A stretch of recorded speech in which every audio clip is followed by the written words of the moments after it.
What's good, guys? What's good? What's going on? Alright, I see everybody's in the chat already. That's pretty wild. That's pretty good. It's pretty loud, actually. Is it? How's the music? Is that too loud? Is that too loud or is that right? Hi, everybody. What's going on, guys? Pretty crazy stuff. Zero, welcome, everybody. What's going on, everyone? Yeah, we got a hello. Pretty good stuff. Pretty good stuff, guys. Excellent. I am a king. That was just certain. So, you know, I can't disagree. Cool. So, guys, new chapter, as usual. Here we are, as we are every single week, guys, here with more Dandadan. Alright, like, it's pretty exciting stuff. It was a good chapter, you know? Hi there, Cruz. Yeah, so Patreon link in the description, guys. Join as a free member, and that'll get you access to my Discord. Okay? So, it's pretty simple. Just go through the Patreon. It's the top, linked thingamabob, right? The top link post is pinned to the Patreon, guys. But you know, that's all right. No worries. I am excited to see you there. Hey, look, best place on the internet for Dandadan. You know, yeah, I believe that is the pinned post on my Patreon. But I'll check. I'll double check. So yeah, guys, good show, eh? Yeah, it's pinned. So, yeah, pretty exciting stuff. Before we get started, guys, I want to just address really quickly. The video was a good success, everyone. And it was a pleasure. It was a pleasure to see everybody's responses to it, and to share it with you guys in the premiere. It was very exciting.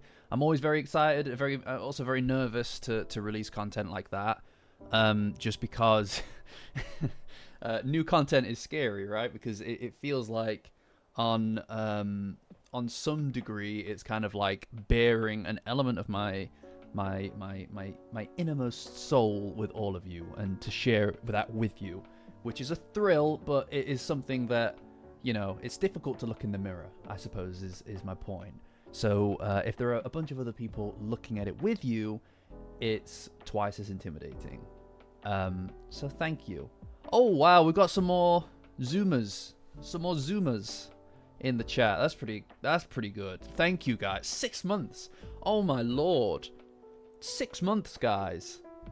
That's crazy. Thank you. 6 months of support is more than what I could ever have anticipated. I swear to God, I started the memberships. As just to test it out kind of thing. I never anticipated anybody would use it, you know, let alone actually stay on it for 6 months. So thank you. I am forever in your debt, genuinely. I don't really know how to express it. Like, for the most part, I set up memberships in this room when it was bare. The walls were bare completely. I didn't even have a desk at this point, really. And because it was a mess, and it was just an absolute mess.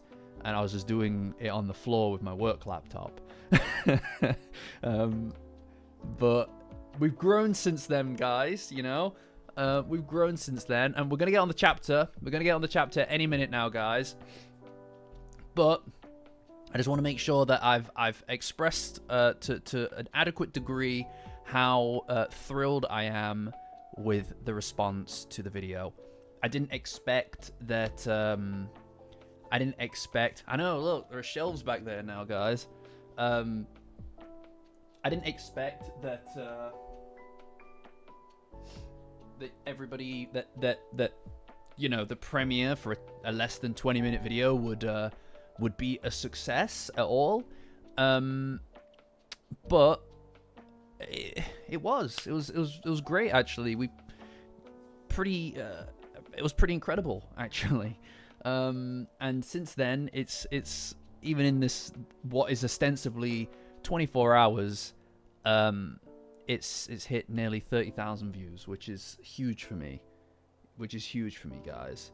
And I'm glad that everybody connected with it in some way, because it was one of those passion projects kind of thing. It was like a passion project that I felt like I needed to make, and it was excellent to be able to do that and share it with all of you guys. So thank you. You know, yeah, it's incredible to watch the number go big. You know, it's 3 times better than my highest performer after it. So pretty incredible. Thank you guys, appreciate it. Nuglover. I think he's referring to his nuts, brother. Yeah, big number make me go ooga booga. But yes, anyway. What I was thinking is with the second half of the stream, we can maybe talk a little bit about the video in a bit more depth, talk about where we are with the channel, just kind of general stuff, just vibing stuff. And obviously the first half of this, of the chat will be focused on the chapter. For those of you who have not done this before, I just pin the latest chapter to it, and then we can all go through it together if you want to follow along.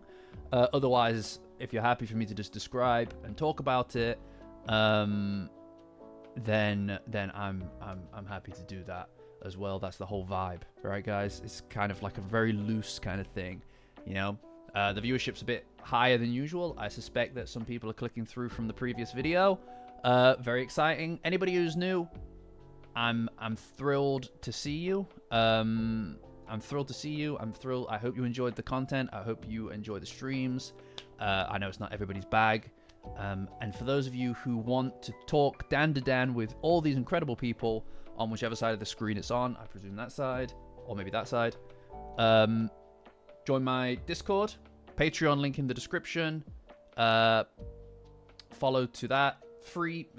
Join as a free member, and you'll get access to my Discord link. It's great over there. We talk about Dandadan every week that it's released, and everything in between, and a bunch of other stuff as well. It's just really fun over there. We have a bunch of community stuff going. Incredible, kind people. Genuinely, you would not regret it if you do join. But anyway, you know. But yes, €50 bet. What's the bet? Did I make a $50 bet? Yeah, I'm not sure. Inform me, Ben. Yes, right. So the chapter, guys, the chapter. Right. So, as you recall, last week, Psycho got the absolute shit beaten out of her. Yes, I can swear. Just as a heads up, guys, and a reminder to everybody, you can probably see all these incredible people with memberships and things like that. So, you know, the amount of uptick with people donating and joining as members and all this stuff, I've just removed advertising. I don't want to interrupt the stream. It's my it's generally speaking, it's my pleasure to be able to bring the content to you without worrying about ads interrupting it, at least for this stuff. And with, you know, the amount of donations and memberships that people, you know, use to support the channel, I just figured I'd remove it because you guys support it. So hopefully no interruptions. But I also want to take the time to just remind everybody that that I massively appreciate it. Everything that everybody does here to support the channel. It's never expected, guys. It's always optional. All right. Never feel like it's an expected thing. But thank you. It's very important. Especially those of you who are on Zoomer tier now. That's crazy. You're wild, guys. You're wild. That's wild to me. All right. Yeah, all right. So it's a shame that this guy's whole thing in so obviously Psycho got the crap beat out of her, and then the evil eye showed up. It's a shame that this whole guy's thing is like, his whole thing is that he's the Red Baron and stuff. Like, you know that he would have gone away, thought of a name for himself, and everything like that for when he showed up, and he's like, oh, I'm the Red Baron and stuff, and nobody's gonna remember him as that. He's the Nug Lover. And that's what we're going to remember him as for all time. That's all he is to us. So, he's kind of a huge dork. Yeah, I bet he thought he was going to be so cool. He's like, I'm going to show up. I'm going to be like, I'm the Red Baron. Because, like, smoke, right? Like, that's my whole thing. But instead, he's just a Nug Lover.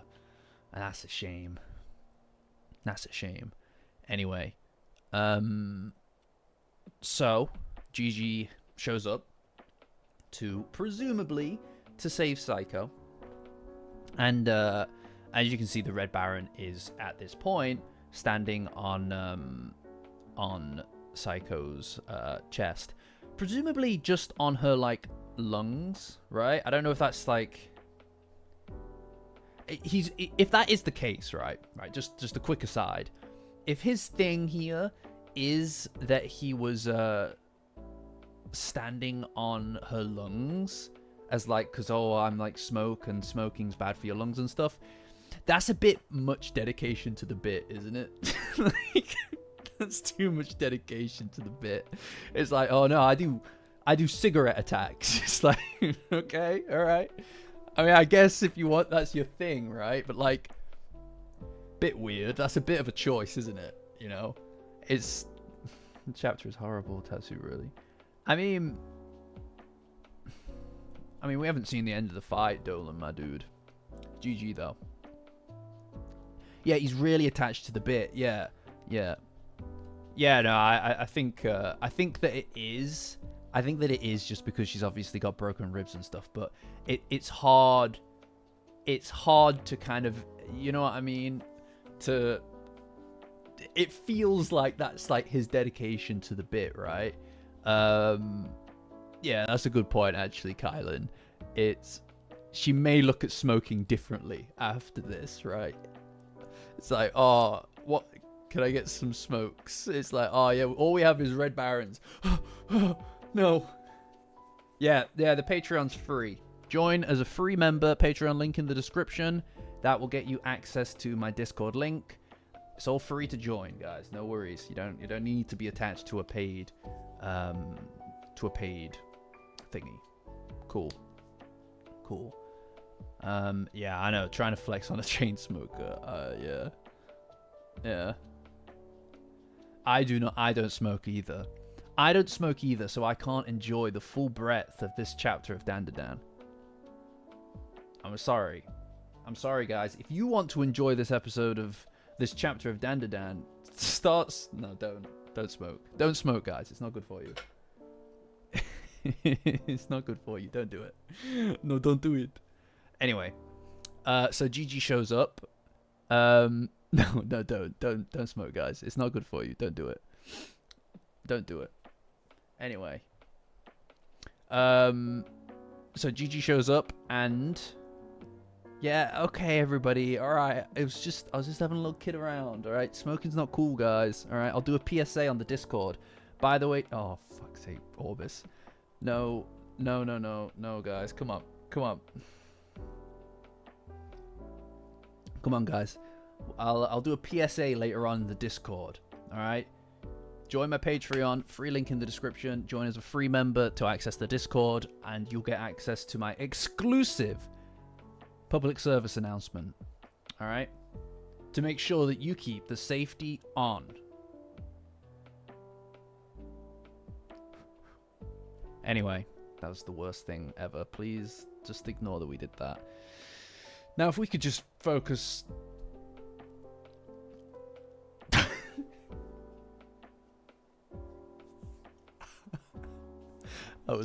I'm annoyed. I'm annoyed that I did that, alright? I'm annoyed that I did that. No, don't clip it. Chat, please, chat, don't clip it. I'm begging yous. So annoying. So annoying. No, we don't have space for any more stickers. Smoke. Thanks, Ben. Appreciate you. That is the most cursed thing I've ever done. But I'm glad that you enjoyed it, guys. Alright. Yeah. And this reminds me that I didn't come up with any sayings to attach to my paid donation ranks like I said I would last week. I'll try to remember it. The smoke eye, I like that Orbis. I'll try to remember it, and if anybody donates anything in the meantime, I'll come up with something on the fly. Shit. I don't know what $2 would do for because it needs to be proportionate, you know. Get some camel blues.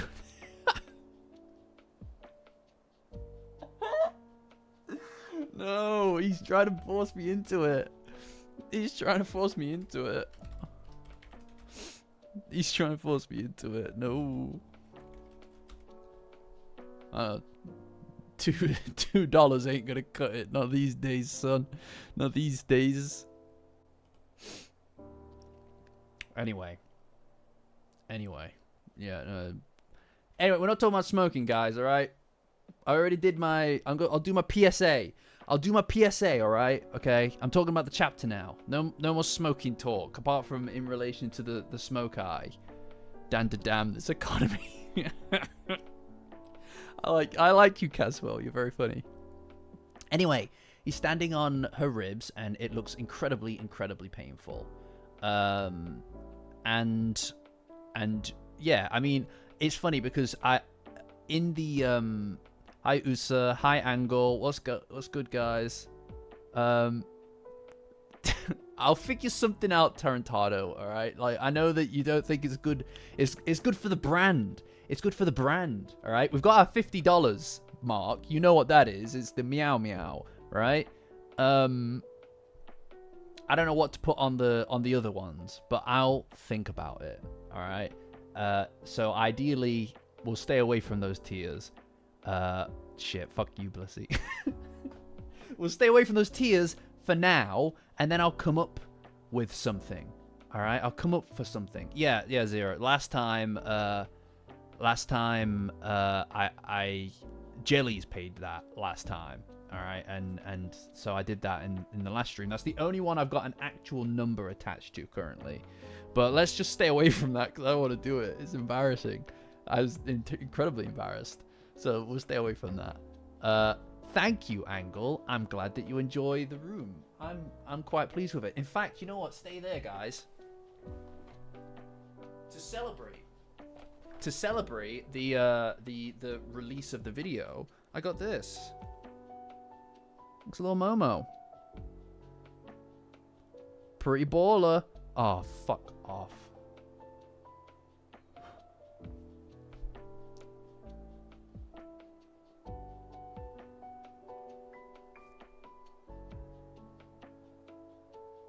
What?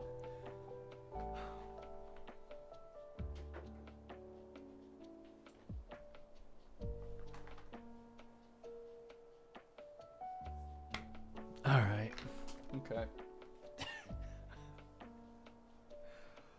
All right. Okay. All right. I can't believe it. I can't believe it. All right. Fine. Oh my God. Why?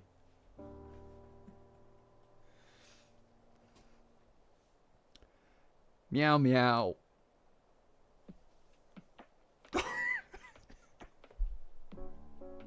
I should stop you guys from being able to make clips.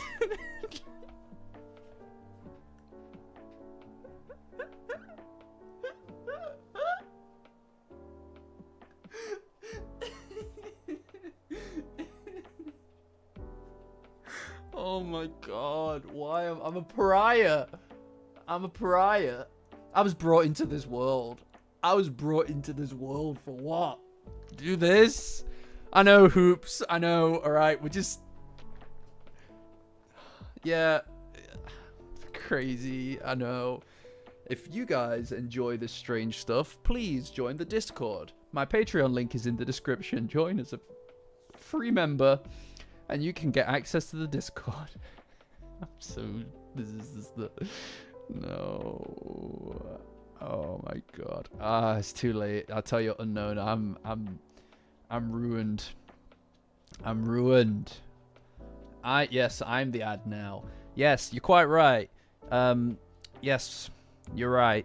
We don't run ads on the Safety Zone Rookie Live because the sponsor of the video is you, the community. So thank you guys for keeping this ship afloat.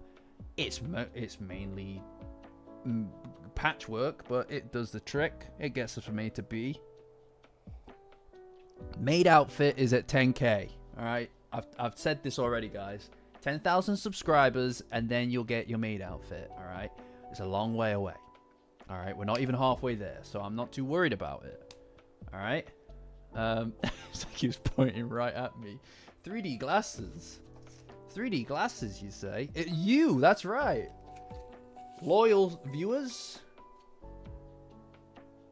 Loyal viewers. By you. Bet you didn't expect that I'd have 3D glasses here the whole time, huh? Of course I have them to hand. Never leave the house without them. Or sit in your office without them, for that matter. Tell you what, it's a bit trippy though. God damn. It's a Doctor Who reference. Yeah. Why is there... I don't know why there's always a maid outfit, Jenny. Anyway, guys. Void stuff. Yeah, right. So that was embarrassing. That was horribly embarrassing. And that's okay. I'm going to take these off because they absolutely ruin your vision. And I've got 2010 vision. All right, I can see through lead. I can see through lead. 6,000 YouTube accounts. We are on panel 1. We're on panel 1.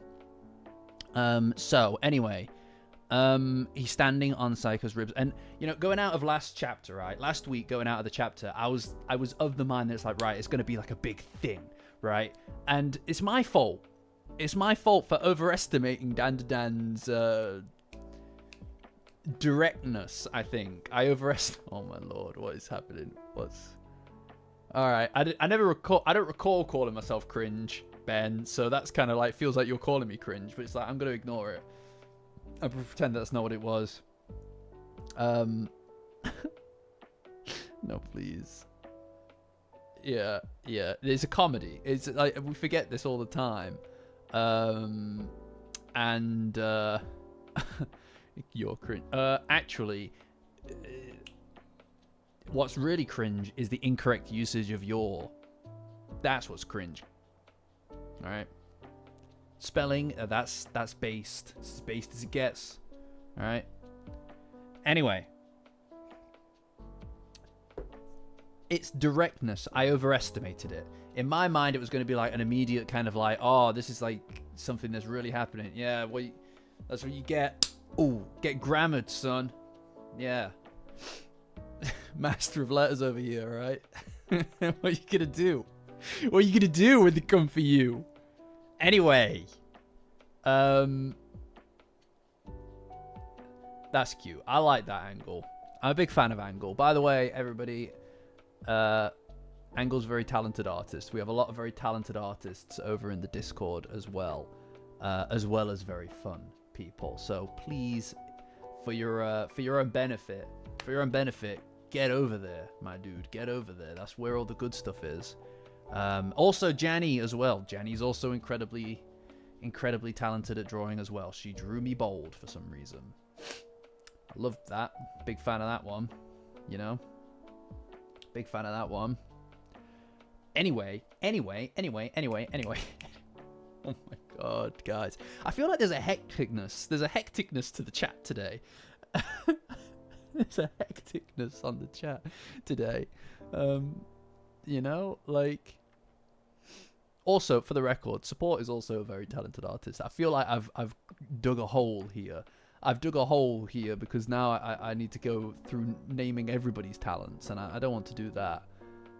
Usa writes, Blissy does photoshops, incredible photoshops. There's a lot of really incredible people over there.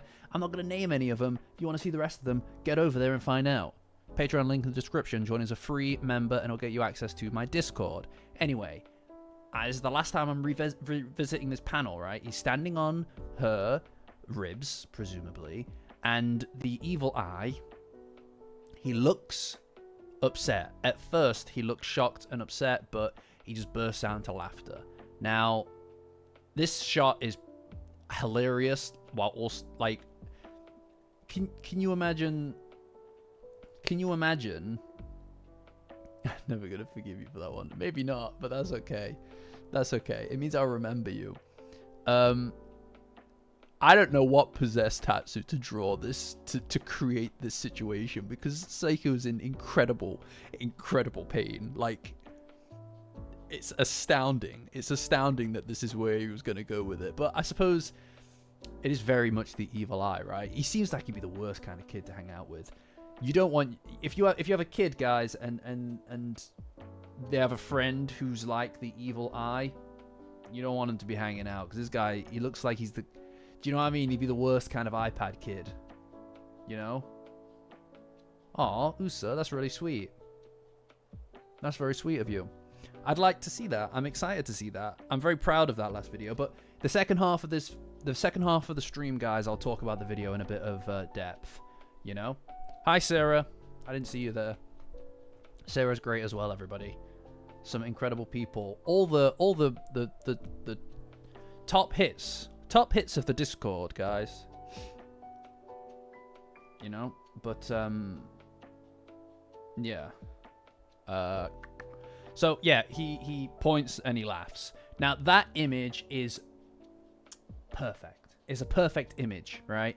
I'm going to get a lot of use out of that in the Discord. We turned it into an emoji. I've made his hand 4 times larger because it feels more like a laughing at you kind of thing, you know? It's great. I love it. It's a perfect panel, you know? We got this before a high five, by the way. Hi, Koga. Damn. Chat's popping off today, guys. Trying to keep up with yous. You got games on your phone. Yeah. You don't want your kid hanging out with an evil eye kid, because you know that he'd somehow get access to your phone and buy like $500 worth of Robux. Is that a thing? Do you play it on Roblox on phones? Bernardo got a bingo square today. You know, ball jokes. You know? But yeah, no. So he's having a good time. He's pissing himself really at the idea that that Saika got her ass handed to her. And so this guy, this smoke yokai, the smoke eye guy, he's very self-serious, you know? He's very self-serious and he's kind of cringe, if you ask me. Not like in, oh, it's a cringe character, but the fact that he takes himself so seriously, in my opinion, is really cringy of him. It's such a villain thing to do, isn't it? Do you know what I mean? That's shit, Charlie. I'm sorry to hear that, dude. Yeah, you gotta be careful of those iPhone games, guys. Those mobile games, predatory as shit. But alas, off topic. Yeah, he takes himself very self-seriously, you know? He's kind of got that, vibe that if he were about to kill you or defeat you, he'd have a whole speech ready kind of thing, like that kind of villain thing. He'd monologue. He's the kind of guy who would monologue, right? Was that a high five, though, Nachan? I don't know if that was a high five. I thought it was just them all yaying. Just shouting yay.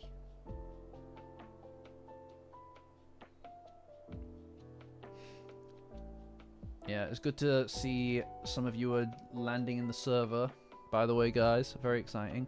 Yeah, he's got some main character... He's got some main character syndrome, for sure. For sure.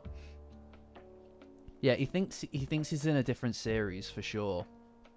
It's kind of cringe. It's kind of cringe. And he said all of his stuff being like cigarettes and stuff is also super cringe as well. Like, he just takes himself too seriously. I think that's lame. It doesn't look like it's quite a high five. It looks like they're all just jumping up and cheering in the air. But we'll see. Anyway. And then he turns to the evil eye and he's like, ooh, evil eye, I'll be having your power too. You see what I mean about the villain thing? You see what I mean about the villain thing? It's like, it's so audacious. It's so audacious that he's all like, I think I'll be having your power as well. It's like, bro, like, what makes you think that you can do that? What makes you think you're that guy, right? What makes you think that you're that guy? Yeah, there's no whimsy in him. He has no whimsy in his soul. You know, he's a joyless man. A joyless individual. Yeah, see that whole cigarette brands thing, it's like, you know, like, it shows me that as a yokai, you can't be that old, right? You're like a baby yokai because they've not been around that long, presumably, right? For a yokai, it's not exactly like you're around for like the span of human history.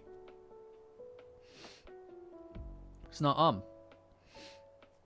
But anyway, he's all like, ooh, I'm gonna have your power as well. And then the evil eye throws the ninja at him and he turns to smoke. And there's just enough time for the evil eye to grab Psycho. And I do think that there's like an element here of Gigi coming to the forefront. Do you know what I mean? Like, I think that there's a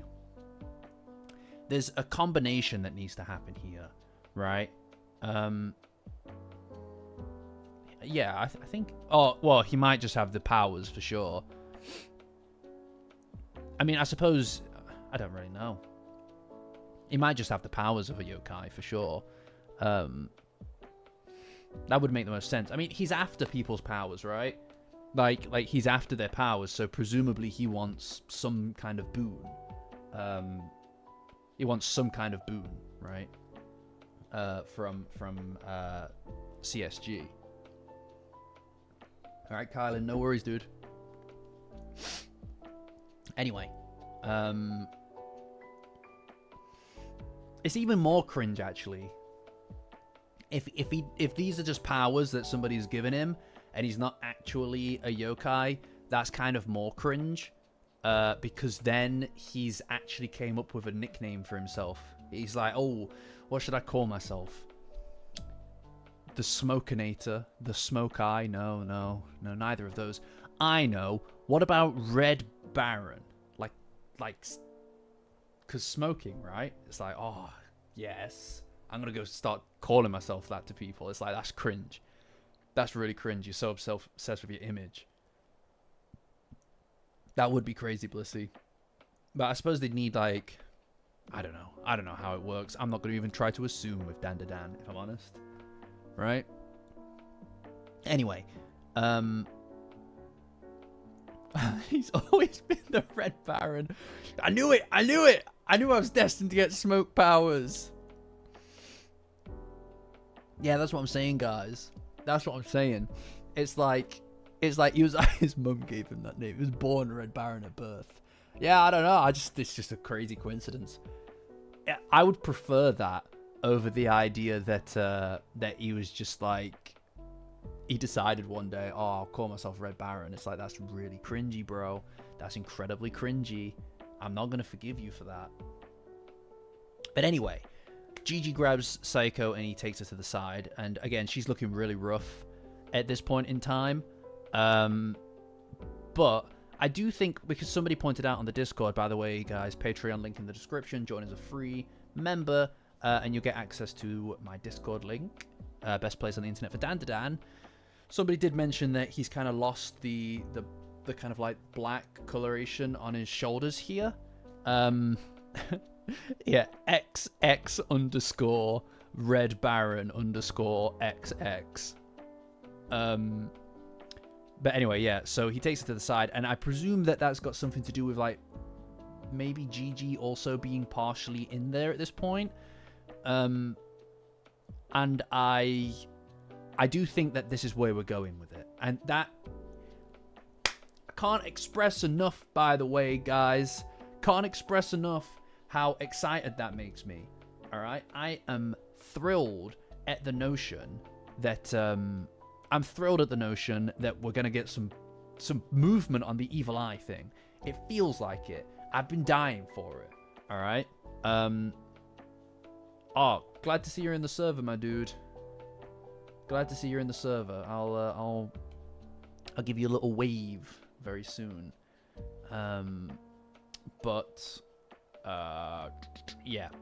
So I'm glad we're getting a bit of motion on this, because it feels like we've been sitting on this for a while, right? We've been sitting on this for a while, and it feels good to see that we're actually going to get some motion on it, because I was worried after the whole keto thing that we were kind of like just going to glide past that without doing anything about it.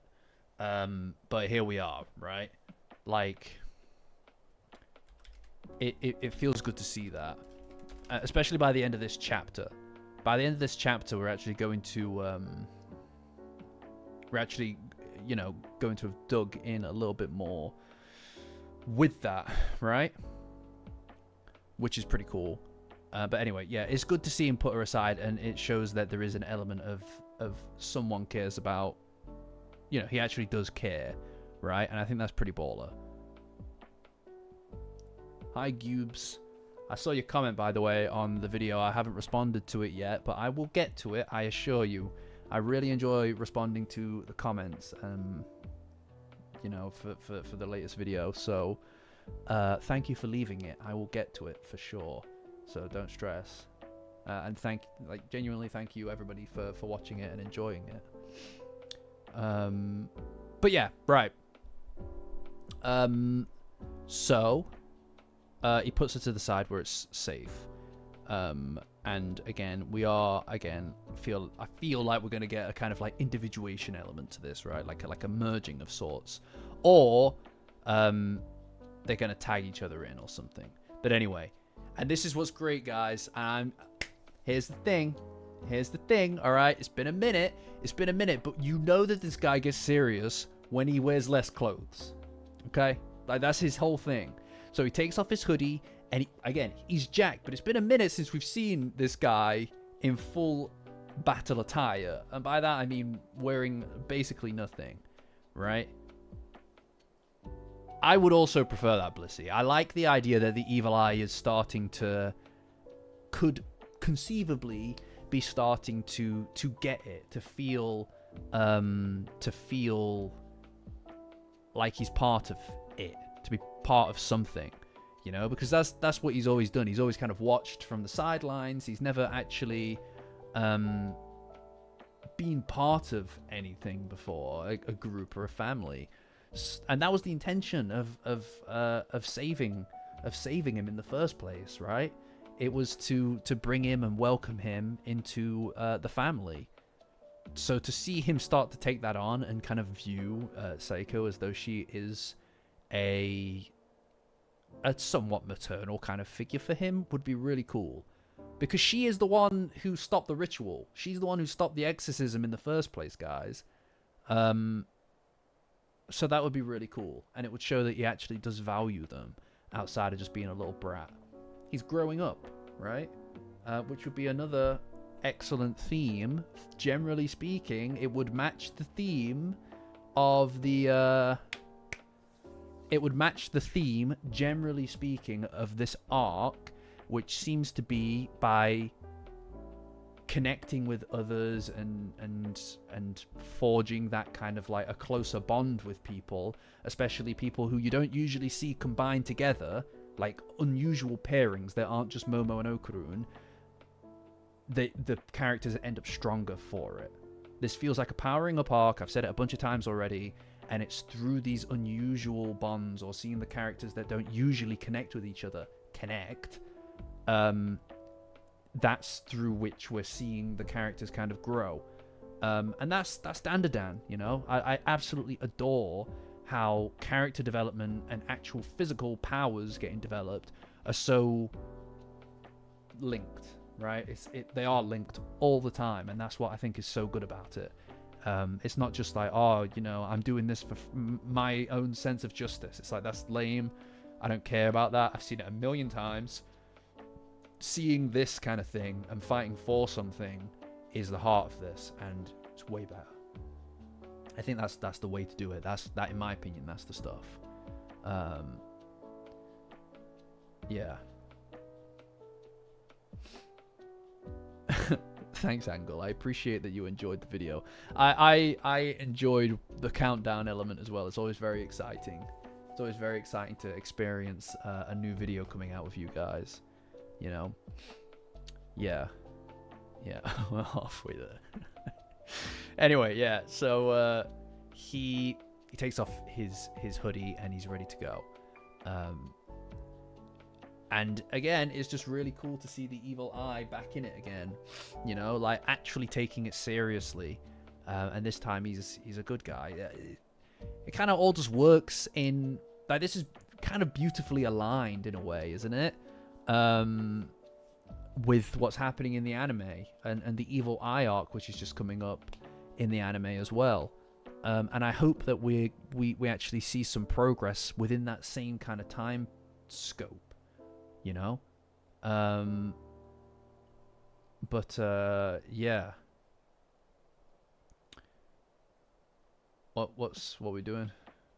Employee of the week? What? I'm not sure what we're talking about now. I already gave employee of the week. To my boy Hoops. Hoops is employee of the week in the Discord. By the way, guys, Patreon link in the description. Join as a free member and you get access to the Discord. Best place on the internet for Dandadan, and we have lots of really fun stuff going over there. Including an employee of the week thing. It's just a special role. Hoops is in the house. It's a special role that I award to people who I think deserve it each week. And I'm excited to keep handing that out to people. I think recognizing people for all the small things that they do in this community is a genuine pleasure for me. Hoops just made a reference to the chapter that we're reading right now. No way. God, that's crazy. That's just... We're crazy people over here, guys. Yeah, it is weird that he doesn't seem too bothered about breaking his promise to Okrun and fighting here. I guess it just goes to show either A, he's in some degree of communication with Gigi, or B, he actually does want to just step up. That he actually does want to step up here to protect Psycho. Because he didn't really fight when they're on the plane, did he? Really? Pulling a Charlie, I don't know what that means. What does pulling a Charlie mean? Yeah, it was, I have no idea. But yeah, no, yeah. He doesn't seem like I feel like it's this is a good example of him kind of using his better judgment, or that he wants to defend Psycho, which would be really nice. Yeah, the Kitos don't count naturally, but again, he wasn't really fighting when they're on the plane, right? You know. Yeah, but he seemed pretty adamant in the Kaiju arc to not fight anybody. You know? And then obviously in the Space Globalist arc, it was a Tuesday, which was pretty good. Anyway, he runs at this guy who's bowing like an absolute nerd. I hate his thing. He's so audacious, isn't he? He's so audacious, this guy. He's all like, I'm going to bow to you because I genuinely think I'm going to win. I genuinely think I'm going to win the fight, so I'm going to do this so that everybody's like, oh, this guy, he's really cool. He's a very cool guy. You know? It's like, he's that confident that he's going to win that he's like, oh, I'm going to do a little bow. That's going to be my thing, guys. My thing, right. My thing is smoking and various other smoke-related puns as moves. What else? What else can I do? I know. I can bow. Before a fight because I know I'm not going to lose.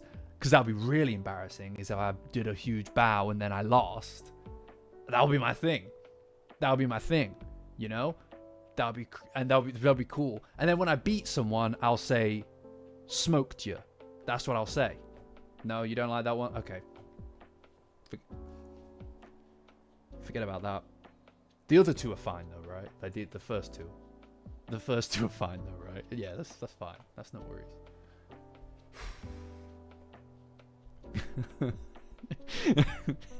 Imagine if he did say that. Next week, imagine if he said smoked you. Tell you. Yeah, he thinks he's a big shot. He's really cringe. You just got smoked. You just got smoke-eyed. Yeah, yeah. When they start losing disrespectfully, yeah.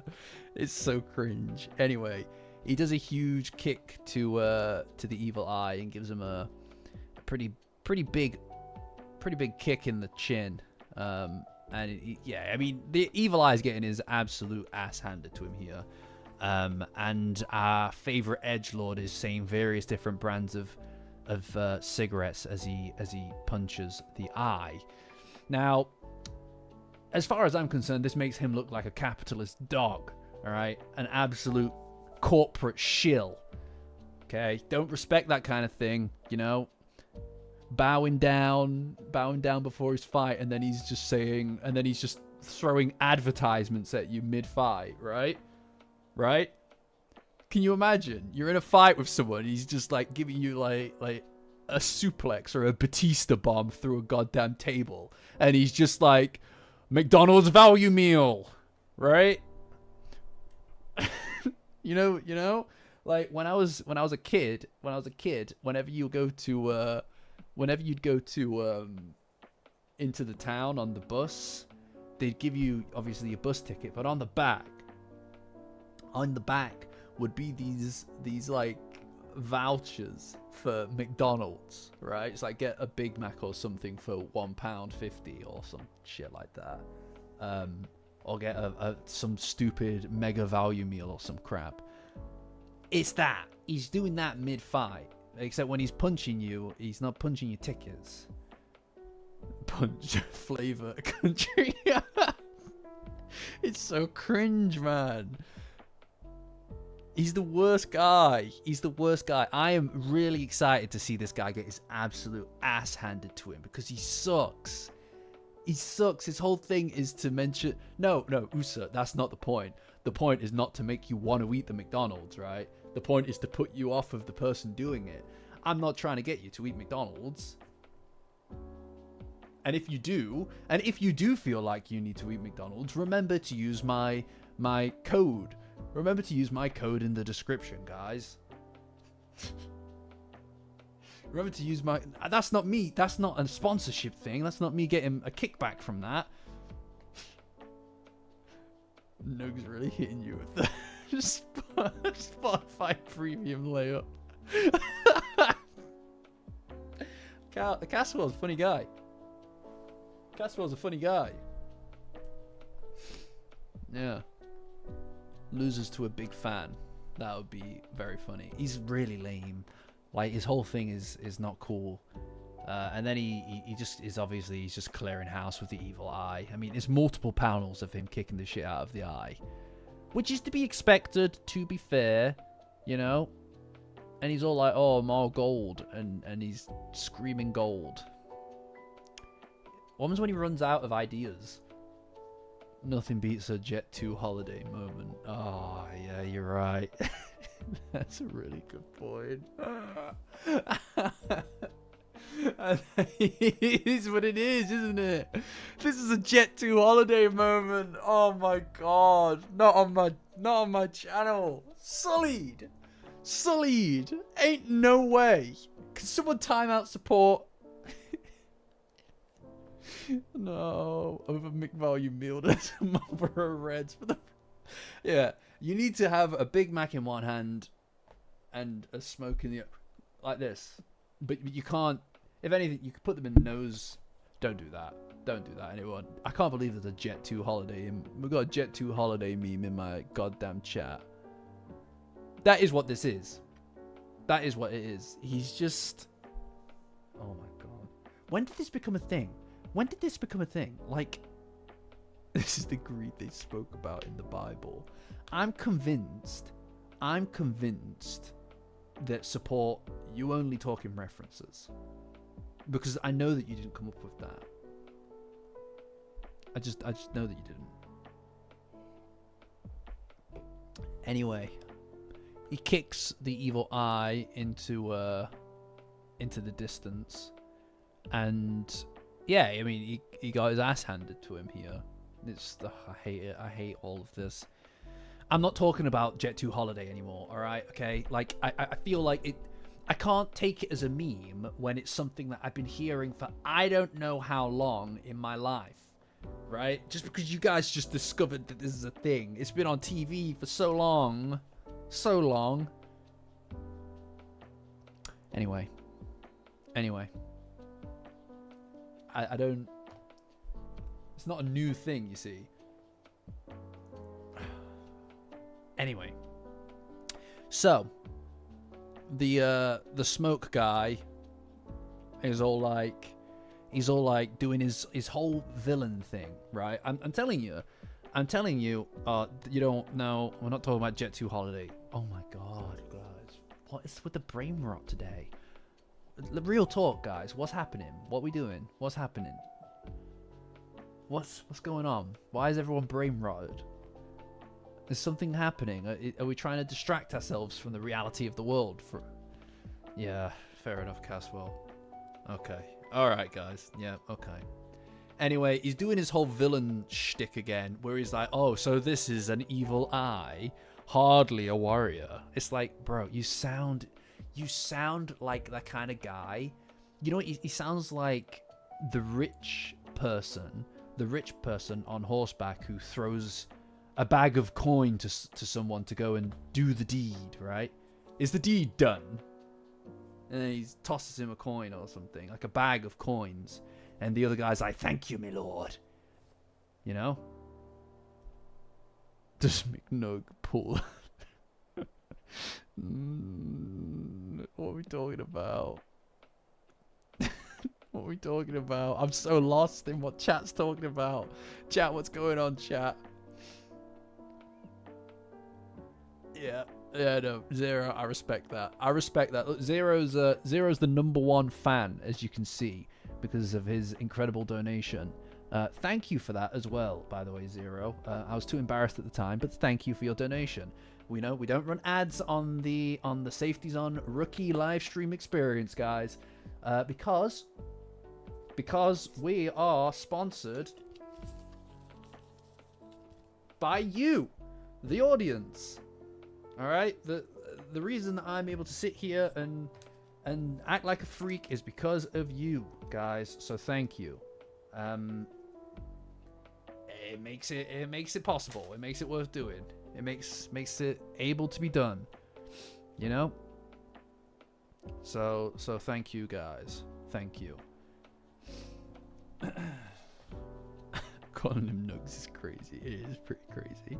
Zero to hero. Exactly, Woo Channel. He's always been a hero in my mind. Yeah. Oh my god. I apologize, Zero. That was quite presumptuous of me. Thank you, Zero. She is fantastic. She's a hero. I apologize. It was very presumptuous of me. You know, like, it's funny really because we've got some of the most incredible people in this community are women, like, and I never presume that people who join the chat are ever women. I always presume always men. All right, like, but that's my own biases, I suppose. Right? I just assume that that's. Oh, Hoops, thank you, Hoops. What a legend. What a guy. Thank you. I like I said, supported by you guys. Thank you. Incredible. Genuinely incredible. I don't know what to say. Except thank you. As always, guys. Again, it's always optional, guys. I want you to always remember, guys, that I to the best of my ability, everyone, I try to make everything free, everything accessible to everyone. It's really important to me that we all have a very equal, balanced community going on here. There are some things that only members get or whatever. And those are the things that only could exist because of the fact that I'm getting support. And so there are very few things where that is the case. I just want to provide as much value for people who are paying to support the channel wherever I can. It's not easy to do all the time because it's just me, but it's really important to me to be able to provide value whilst also not being exclusive, right? Like I don't want anybody to feel like they're getting an inferior experience on the channel. But guys, it's a pleasure. I genuinely is my honor to be a binding agent between all of the people who have connected on the Discord and here on the channel, and to connect with people who share my vision for whatever this is. It's yeah. I'll cover this stuff when we talk about the video in the second half. All right, guys, let's try to get through the chapter. All right. To be fair, we've made pretty good time so far, guys. Really just pomade. I'll use the pomade as a nice kind of like transition, a segue, if you will, into the second half of the video. But I feel like we're making good time. Shockingly good time. All right. See you, Usa. Thanks for joining. Bye, Angle. Thank you for joining. But I do feel like we're making good time here, guys. The wheels went off the chat for a little bit. They always do. But you know what, guys? You know, if it was just me reading the chapter, there would be absolutely no point to doing it in this format, right? The reason I do it in this format is so that we can connect, so that we can chat, and we can treat this like a good touch point for the community. And so, go off. You know, I enjoy it. Morning, Angle. So you know, a lively chat to me is ideal. A chat that's quiet is literally just me talking to myself. And you know, I do that sometimes. Not as much these days, right? Not as much these days, because if I need to chat, I'll just slap on the stage on Discord, which are basically exclusive live streams, guys.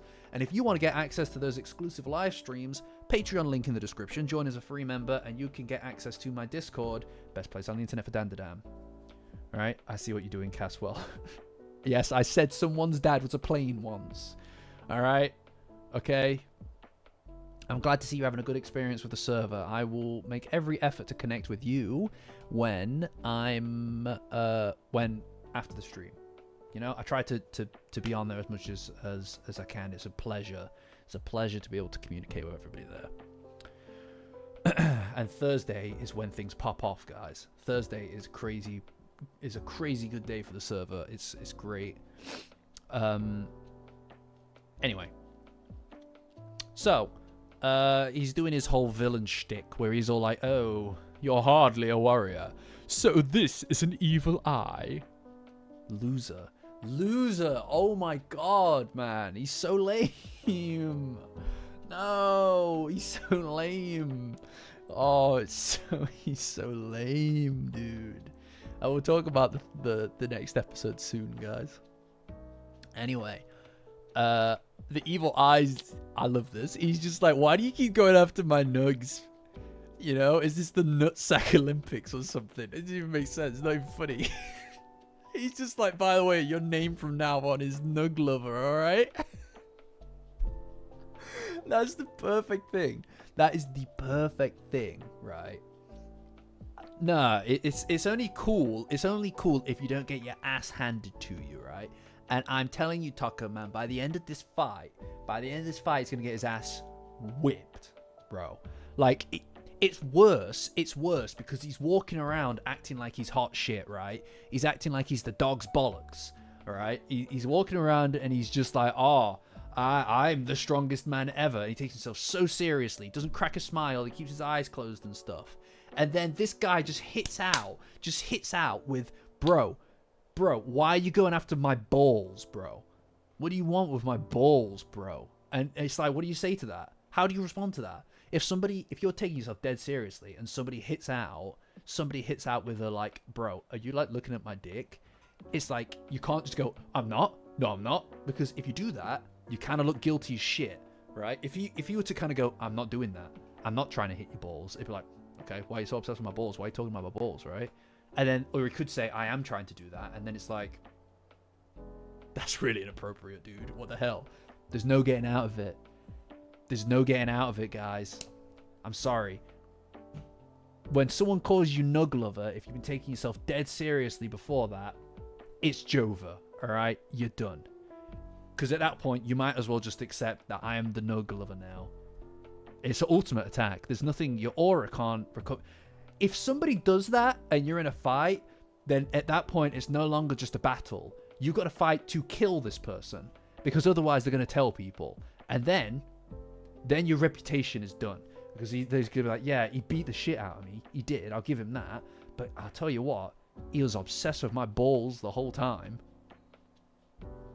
What are you going to do? At that point, you might as well have lost the fight. You've got to kill him. I'm sorry, but that's your only choice. If you lose, it's even worse than that. It's like, yeah, I kicked his ass, but like he was going after my balls loads in that fight. Loads. So I had to beat the shit out of him. It's like, oh no, the worst outcome. It's the worst outcome. Yeah, you can't let that get out. You can't let it get out. You've got to kill the guy. You know what I mean? But anyway, he's all like, oh, by the way, your efforts are futile. No matter how impressive your physicality, you cannot. And he does it in quotation marks as well. So that should really say how, that should indicate to you how he said it, right? You cannot inflict damage upon smoke. Like, ooh, shut the hell up. Now accept your, presumably he wants him to just be like, oh, you beat me.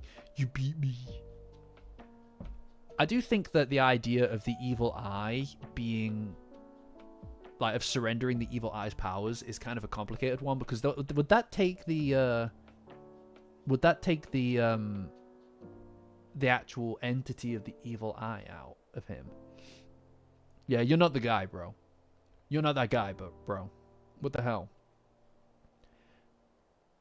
Yeah, it's.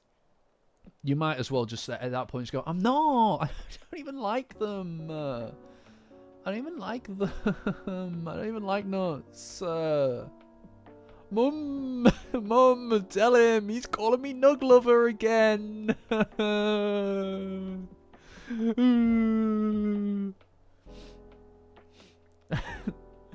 Yeah, it didn't even. Yeah. I don't know. It's weird. The whole thing's weird, and obviously the evil eye is really upset because of the fact that he's cheating, which he is. People who cheat are bad. He's right. He's right. You know what? He's learned something. To be fair, he's learned something. You know? That's quite nice. These people who cheat are bad. That is good for you, buddy. Good for you. Power to kill. I don't know. I feel like the kind of like the suicide rays were part of the cursed underwear. That's a thing. Just for the record, that's a thing.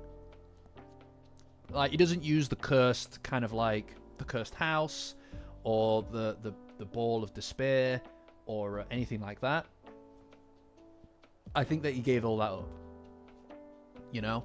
I think that all of those powers that were linked to the, like, the boy, right? And this is how I perceive it. The boy became a spirit, right? The boy became a spirit, and when he died, because he obviously was left without fulfilling that mission to play, right? But over time, all of these people who died in the cursed house their spirits kind of lingered or were taken in to him. And over time, that molded with him and merged with him, and that was the curse. That was the curse that was laid upon the spirit, and it morphed the spirit into whatever, into the evil eye that we saw. But that, I think, was weirdly stored in his underwear, and in sacrificing that and giving that part of himself up, he gave up the curse as well as all those cursed powers, right? Like the suicide thing.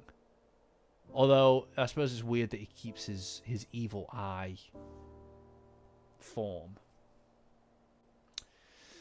I don't know, but I don't think that he has. It feels like it'd be a bit dark if he had suicide abilities still. And you know what? All that stuff I was just saying, by the way, about the nug lover thing. Yeah, you're right, Taco Man. That is crazy. That whole thing about the nug lover thing. You know that it bothers him. You know that it bothers him because he's all like, "Can you stop? Can you if you would please stop calling me nug lover. I am known as the Red Baron." That means it bothered him. That means it really annoyed him. I don't think he didn't use the cursed house ability after he sacrificed his underwear to Manjiro, and I presume that's because all of the spirits, the cursed kind of like spirits and stuff that he drew his power from, were localized in that element, in that cursed element of himself, and he kind of like gave that up, right? It's kind of like in Doctor Who. How when he absorbs all of the radiation from that X-ray machine in the hospital in the episode with the what are they called? Oh my god, the rhino people. What are they called?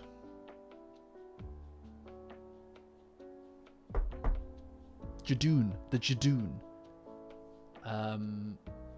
And he kind of like kicked all of the radiation into his foot. It's not a spoiler. Yeah, Smith and Jones. That's what I'm talking about. He kicked all the radiation down into his foot, and then it got localized in his shoe. It's like that. Now Charlie knows. I'm not referring to a different thing.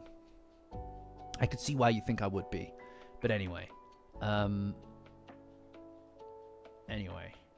He British. Anyway, so he's like, yeah, stop calling me nug lover, please. I'm known as the Red Baron. Red Baron. Doctor Who is not niche. Surely Doctor Who is not niche in the year of my Lord 2025. That's your homework, guys. Go watch an episode of Doctor Who. Alright? That's your homework. Go watch an episode of Doctor Who. Go watch Midnight. Anyway. I know, it's devastating, Blissy. It's absolutely devastating. No taste. He's all like, please stop calling me nug lover. Please. I'm the Red Baron. Please. He's like, you have power, but I'm stronger. He's so cringe. This guy is the worst. I'm itching, by the way. I'm itching to see this guy get his head kicked in. Dying to see it, honestly. Oh, hell yeah, Janny. Someone add Janny to the Doctor Who thread. Hell yeah, Janny. You know what's good.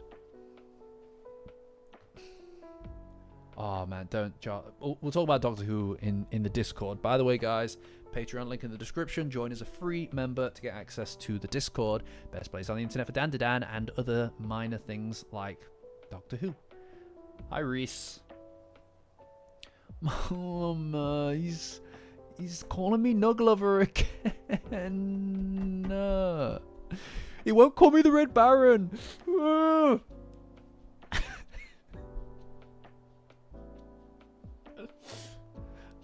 You're gonna rip your shirt if you don't stop it.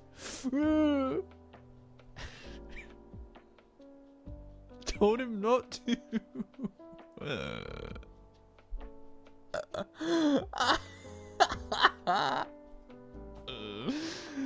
you're gonna rip your shirt. What? That's what kids do. That's what kids do when they get angry. They start ripping at the shirt or whatever. That's what they do. All right. I'm dedicated to the bit. All right.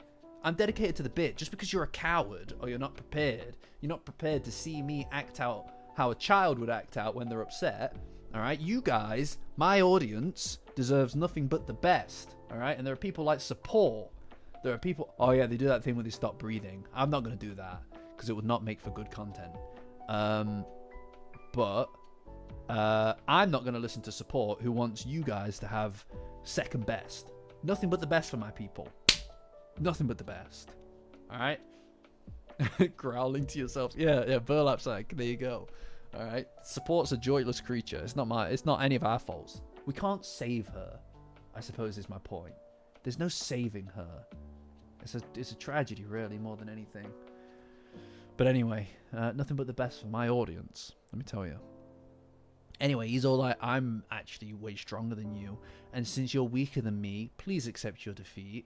And then the evil eye's like, can you please just shut the hell up, dude? Although I think he's actually talking to Gigi when he says that. Which is great, because that means they are actually having a proper conversation in his head, right? That's pretty sick. Yeah.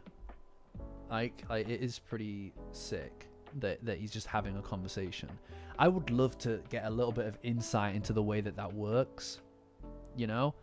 And I wonder what their conversations look like. That should be the next Thematic, right? That's what it should be. I would love to see what their conversations would look like. Because Gigi's so kind. I can't imagine him like... This is great. This is great. This is the best part of the chapter. Easy. I adore this because it does feel like... It feels like the evil eye and Gigi are actually going somewhere now, rather than just this thing that's constantly in the background, this thing that's always there and gets no proper answers. It feels like it's making progress, which means that and it looks like it's going in the direction, at least, that I was hoping that it would go in. You know, I think that it would be a great thing to see the evil eye kind of care about something, right? I think that's really nice. Yeah. Just let me out. It won't work. Yeah, I love it. It's so good. I think that as his spiritual abilities increased, he's able to keep aware. Or maybe it's like they did a whole thing back in the Evil Eye arc, right? Where Gigi being able to control his abilities was instrumental in the notion of him being able to keep the eye at bay himself, right? It could be a matter of, since his abilities are more empowered and he's more able to be like awake and stuff, he's able to also kind of like communicate slightly more with the eye because of that, right? Like there's obviously an element of that in there. I hope that's the case. Like, ideally to me, right? Yeah, I don't know. It is weird about the water thing, but it might not be the case forever that the water thing works, right? I think that it would be... I don't think so, Hoops. I think that unlike... Right, so if you think about Zuma and Ida, right? Their powers came from somebody, from a yokai that had those powers, but their aura is gone, right? They passed on, but they left their powers with them, right? I think inside of those powers there is an element of the what would you say?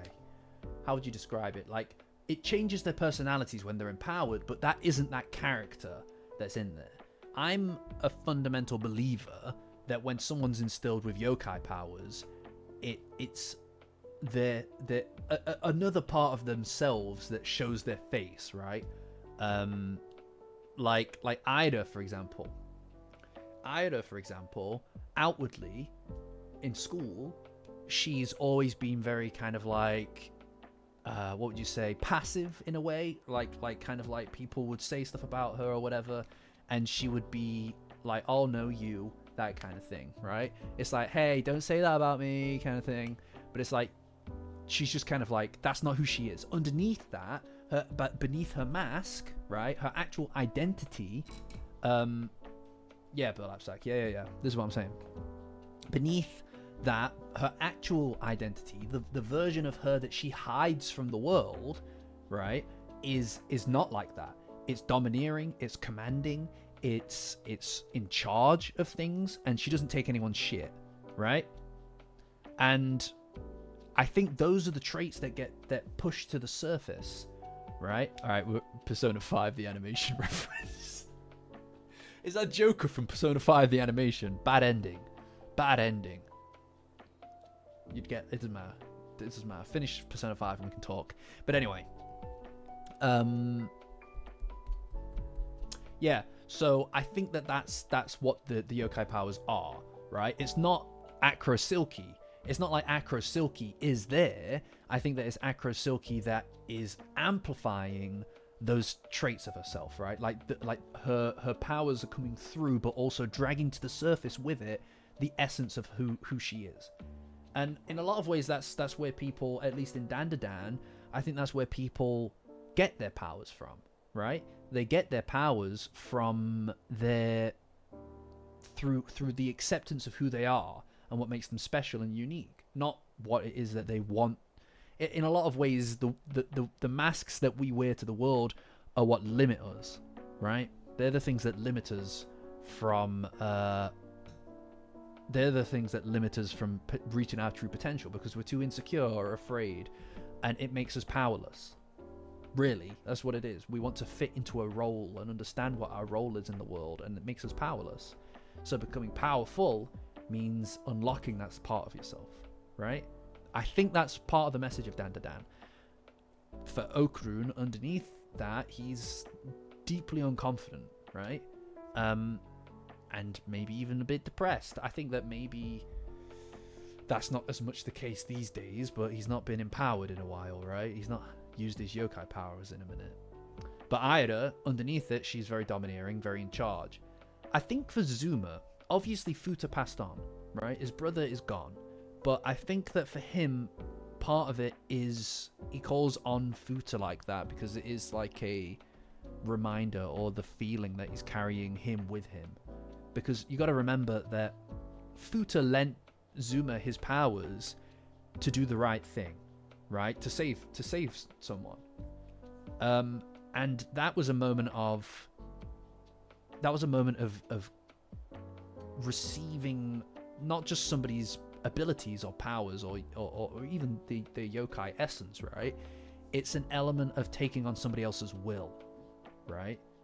And for somebody like Futa, whose other half is a protector, because that is kind of who he is, I feel like the whole umbrella thing, you can hold it over somebody to protect them from the rain, right?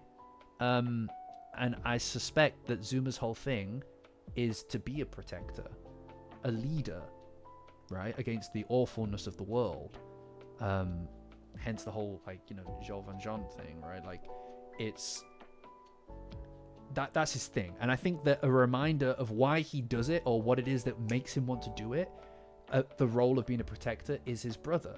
So I think there is a degree of personifying that, and embedding a kind of like personification to his abilities or his powers, right? It's his reminder that why he does it is because of his brother, that kind of thing. And yeah, but I don't think that Gigi is the same, because the evil eye is still an entity, right? I think for Gigi to just get the evil eye's powers would be for the spirit that is currently embodying them, or possessing him rather, to pass on.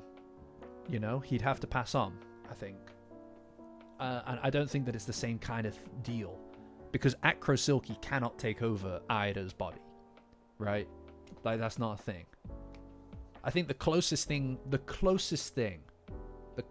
can get to that is like I guess when Okarun was carrying Turbo Granny inside of him for a little bit, but she was like so depowered that you couldn't even tell she was in there, right? So I don't think his thing is the same as that.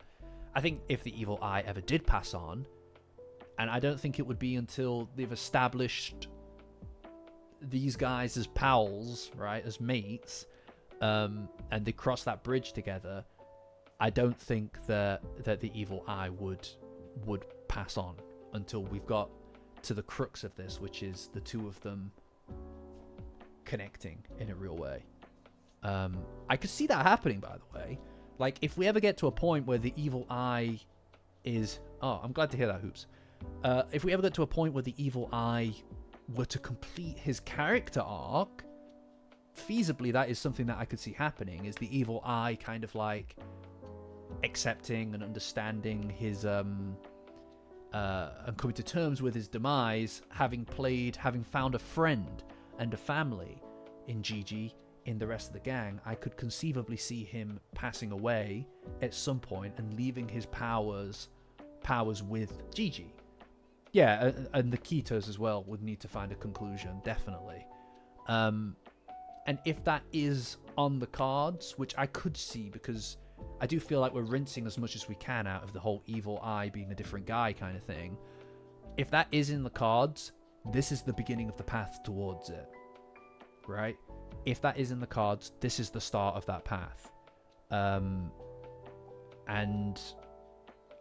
I hope so. I think that would be a really powerful moment.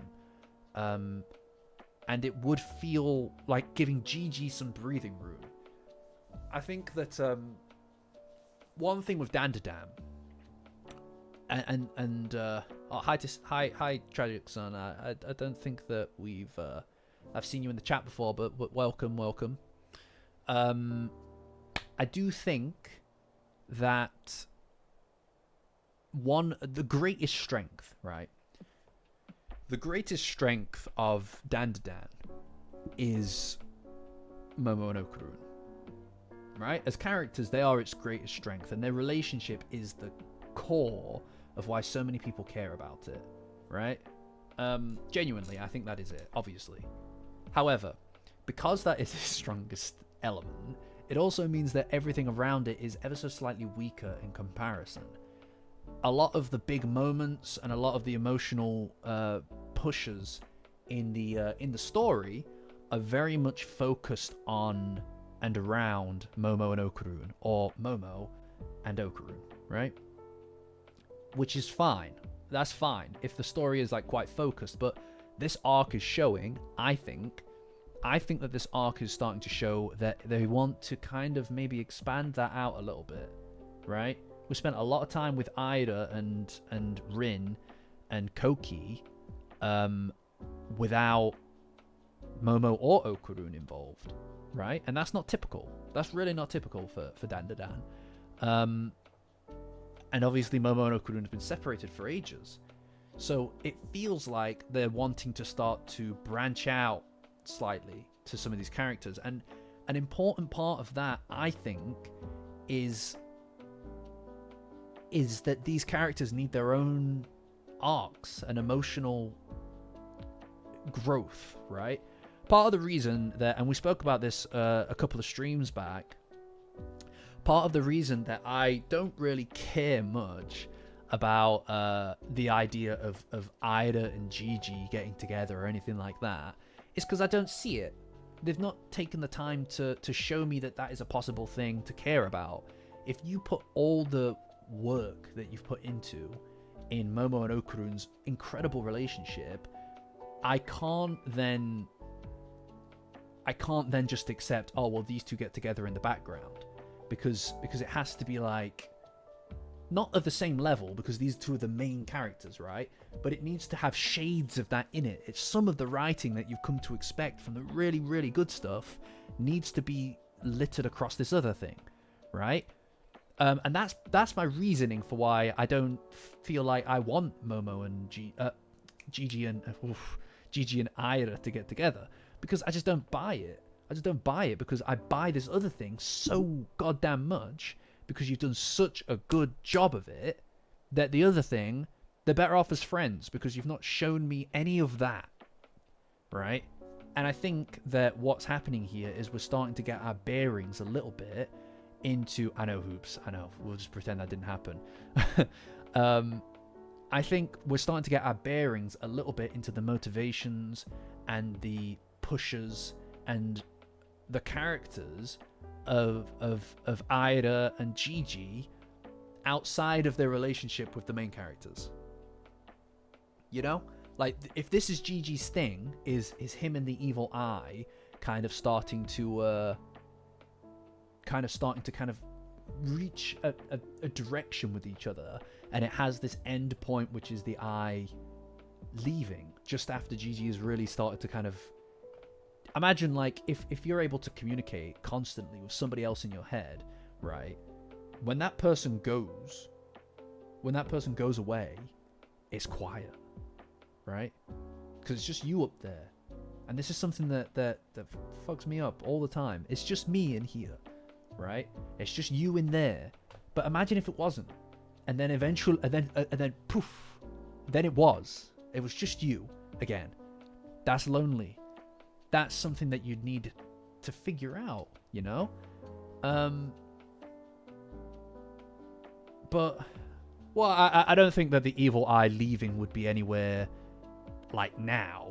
I think that that's like the end of the road kind of thing. Because at the end of the day, I feel like it's best for a yokai to... If you don't ever pass on, it means you never accomplish that thing that keeps you locked to the earth, right? The thing that keeps you attached to the earth is something that is unfinished business, and that's not necessarily a good thing. It's a shame that people have to die at all before their time.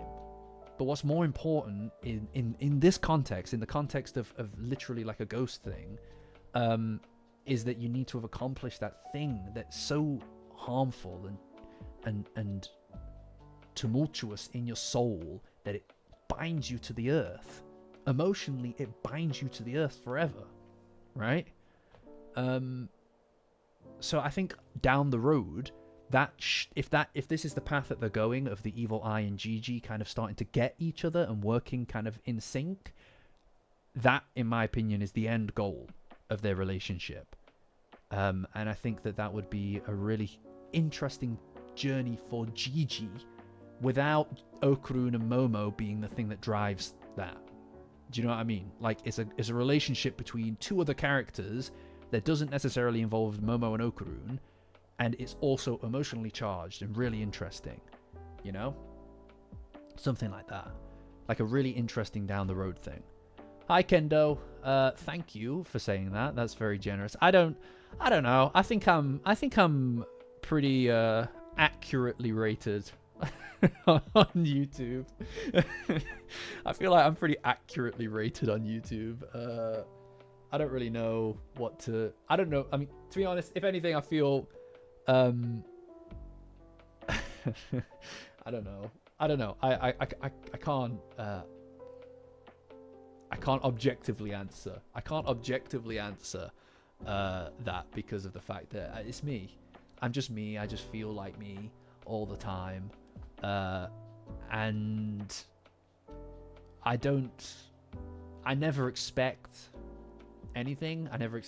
Every stream I go into, I'm prepared for it to be just like 5 people, right? Every video I release, I'm prepared for it to go out to a few hundred people, and then that's it. I don't know how to make value judgments on this because I never you know what I mean? Like I never anticipated that anybody would connect with anything that I made at any point in my life. I'm just not hardwired that way. But yeah, I mean, if you're asking me what it's like to be doing this and connecting with people like this, it's incredible. It's remarkable. It's an honor for me to be able to do that. It is a genuine honor. And Baguette, You're quite right. Let's finish the chapter. Let's finish the chapter. All right, let's finish the chapter. Baguette, you're right. He's the real Baguette. All right, Baguette, don't forget. I know, thank you, Monado. I appreciate that. Look, guys, I appreciate all of you. Don't let the dictator sweet talk you. Don't worry, Hoops. I'm almost at the end of the. I'm almost at the end of the chapter, and then I'll jump straight onto Pomade. Yes, I'm fully aware of. I'm fully aware of the fact that there is an imposter syndrome element here. But it doesn't change. It doesn't change the fact that it is what it is, you know. But thank you guys. I genuinely, it's wonderful. It is wonderful. And we've picked up a few people today, by the way. We've picked up a few people by the looks of it. But anyway, we'll get to all the other stuff very soon. Hi, Emmanuel. First time in the chat, I believe, right? Nice to meet you. Nice to meet you. Anybody who isn't already, Patreon link in the description. Join as a free member, guys. Free is always good. And then get access. You can get access to my Discord link that way. Best place on the internet for Dandadan. It's very exciting over there, and some of the kindest, funniest, most interesting people you'll ever meet. So go ahead and do that. But anyway, the evil eye decides, because he's talking to Gigi in his head, that he'll swap out. And relinquishing control is not something that the evil eye typically does, which is why it feels like big progress. Also, thank you, Taco Man. I'm glad that you enjoyed the tangent. Right? And now here's the thing, right? Number one, Gigi's got like a bajillion abs, right? That's crazy. Two, right? He says, how's it hanging? Gigi's into his house, right? Kind of a cursed way of saying it, but Gigi's in the house. Gigi's in the house, right? I did it first. I did it first, all right? You go back to the Cursed House Arc video. Go back to the Cursed House Arc video. That was released 7 months ago. Over 7 months ago, all right? Over 7 months ago, god damn it. I got, there's a whole, all right, Monado, thank you for joining. There's a whole chapter in that video called Gigi's in the House. I even say it in the video, all right? So I can't go and change that. I said it first, bro. These guys are copying me now. All right, okay? Let's just get that straight right now. Okay? Don't be on the wrong side of history here. God damn it. I did that first.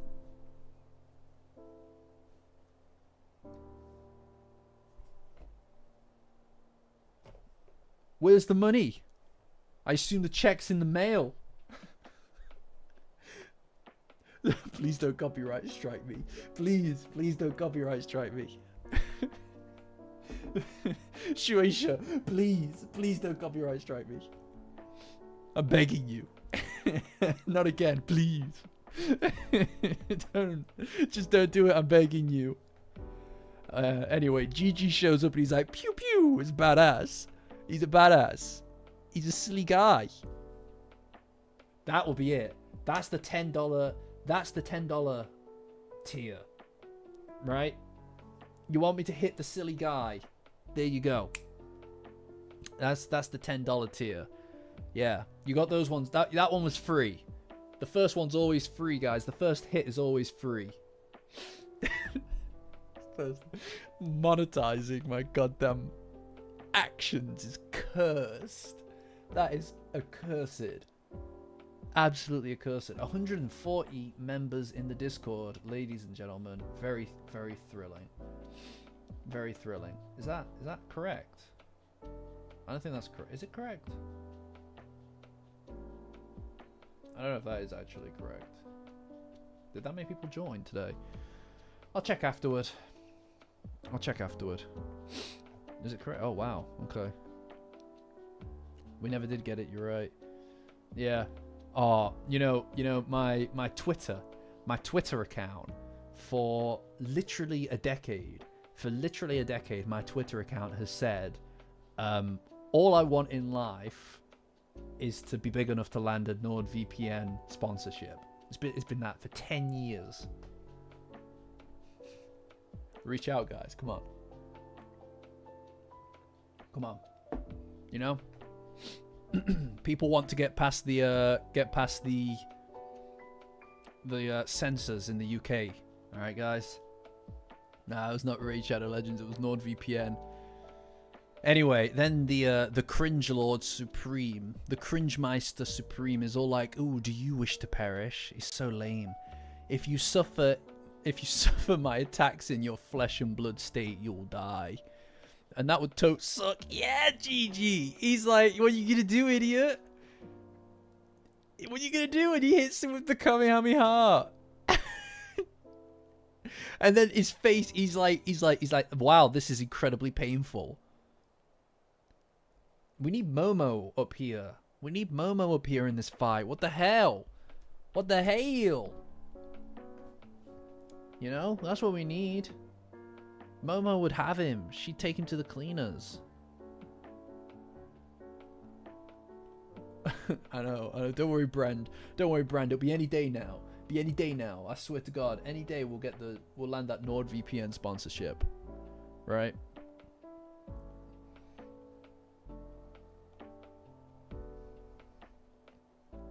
All right. Okay. Let me just hit up 0 with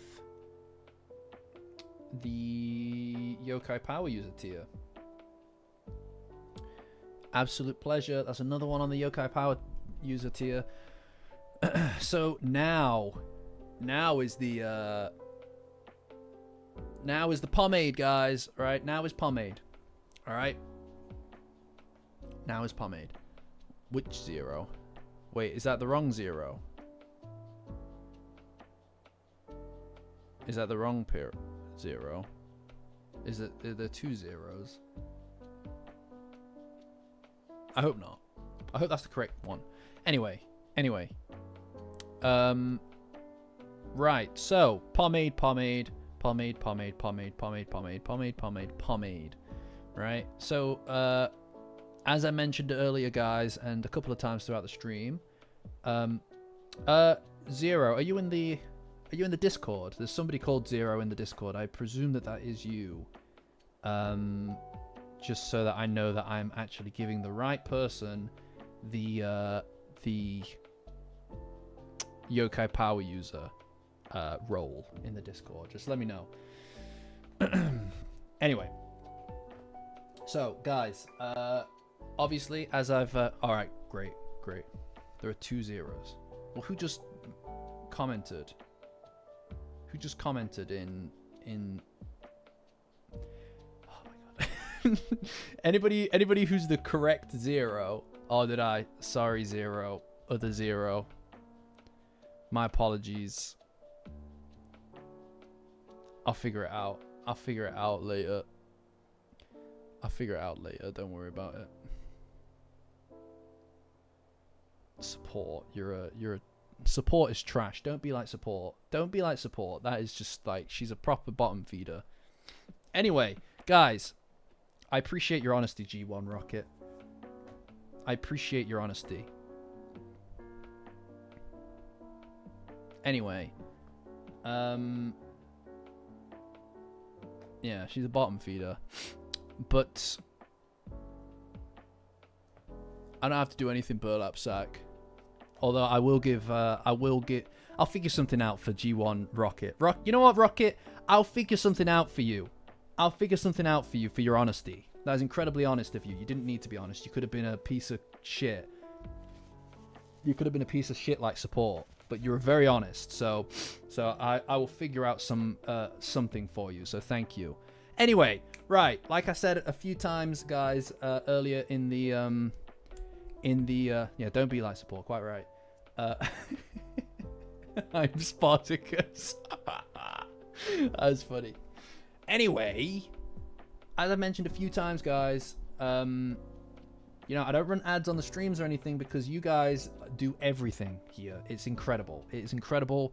It's I don't even know. I don't have words for it. The fact that I can run these and it's all, and you know, it feels genuinely like the sponsor of the content is the viewership, to me is unbelievable. Genuinely, it's unbelievable. It's one of the great honors of my life. Like, honestly, I don't really have words for it. And every single week, more than once a week now, because of the Thursday streams, I sit here and I try to muddle my way through explaining that. And very rarely am I able to put it into words adequate to express. I can't. There's a feeling that I can't translate to you through words to the best of my ability. So all that I can really do is just take the time to acknowledge the those of you who are paying to support the channel on the highest tier. And genuinely, guys, there are more people on the highest tier than the lower tiers combined, to my understanding, which is crazy to me. That is wild to me. I don't know how to thank you all, but at the very least, I can shout you out, guys. So that's Tim Kai. That's 001. Angle, Blissy Cowboy. We're doing a cowboy thing in the Discord at the moment, guys. You'll catch on. Buckstone Serpo, Burlap Sack, Danny the Kid, Fifth Gram, Mere Support, Miss Sapphire, Sarah, Mr. the Cowboy Wolf, Orbis, and Yeehaw Jellies. Guys, like, genuinely thank you. Like, I can't, you know, to the depths of my being, thank you. Burlap, don't worry about it, dude. Don't worry about it. Don't. It's always optional. It's always optional. I always appreciate it. I dramatically appreciate it more than I can express. It means the world to me. It really does. But I never want anybody to. I never want anybody to feel like they have to. And guys, genuinely, if you can't afford it, that's fine. I don't expect anybody to. To push themselves for it. You know, never feel like you need to push yourself to do that. It's never expected of anyone to have to pay for the content around here. But, you know, obviously the support is incredibly welcome, and I am eternally grateful to all of you who do it. And that's not just those of you at the top tier, that's every other tier. That's the free users, that's everybody. Like, that's everybody, genuinely. You know, I don't really... Yeah. But anyway, guys, you know, 02 is a very funny name. 02 is a very funny name, given the zero element of it. Oh, come on, support. I'm only kidding. I'm only having a laugh with you.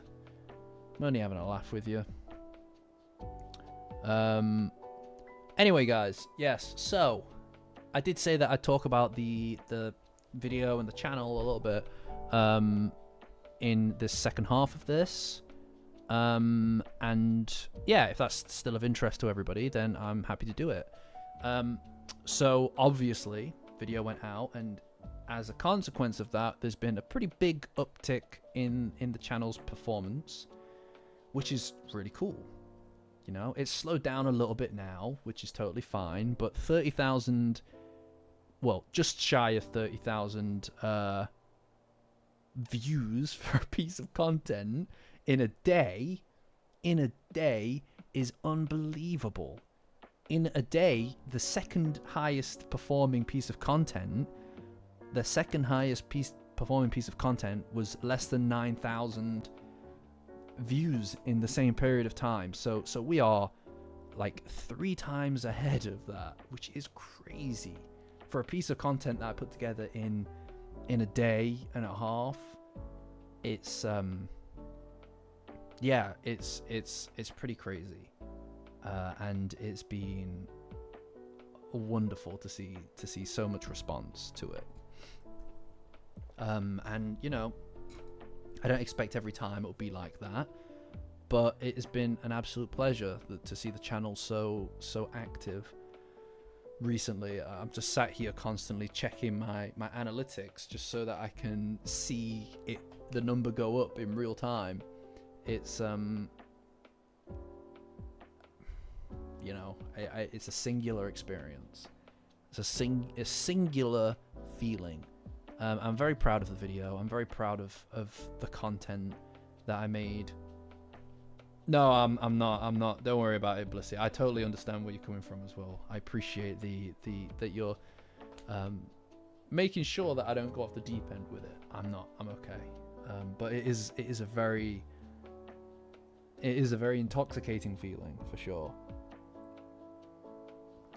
You know, it really is, and it's also seeing that have a residual effect on all the top performing videos as well.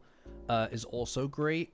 They've all had a little bit of a boost, you know, which is such a great thing to see because I'm very proud of so much of the stuff on this channel. Yeah, it's been crazy. Oh, hi there, Vicronic. I think that you're new on the chat, so thank you for joining. Like, genuinely, it's great to see so many new people. It's great to see so many new people, guys. Like, it's so exciting to me.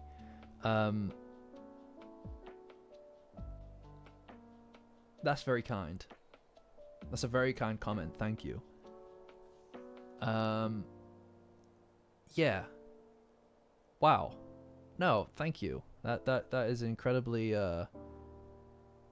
kind comment. Thank you very much. I'm glad that, look, you know, all I want to do in life is to be able to put something out there that's of some positivity, you know. I don't know. I think that there is a, you know, sometimes I find myself getting maybe too involved in things that I don't necessarily have the capacity to impact or change, but it's sometimes, sorry guys, I'm just trying to change the music, hold on.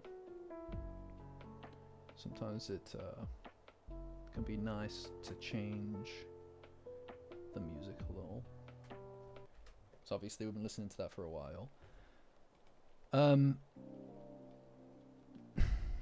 Yeah, no, it's a difficult thing because I find sometimes I get a little too in the weeds about things that I can't change, and there's a lot of darkness in the world, and it gets up here sometimes, you know. So being able to put something out into the world that's really positive and it impacts someone positive in a positive way, or even just talking about something as good as this, right, which is just feelings, man. It's just a really pure emotional thing. Oh, Rocket, wow, thank you, so glad to see you on the membership. That's incredible. Thank you, 002. Thank you.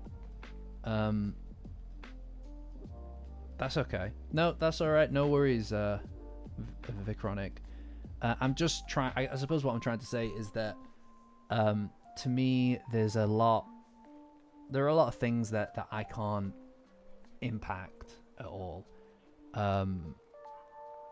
So being able to do something and leave some kind of positive impact on people, I don't know. It sounds like it's arguably too cheesy, but it's really all I want to do, I suppose.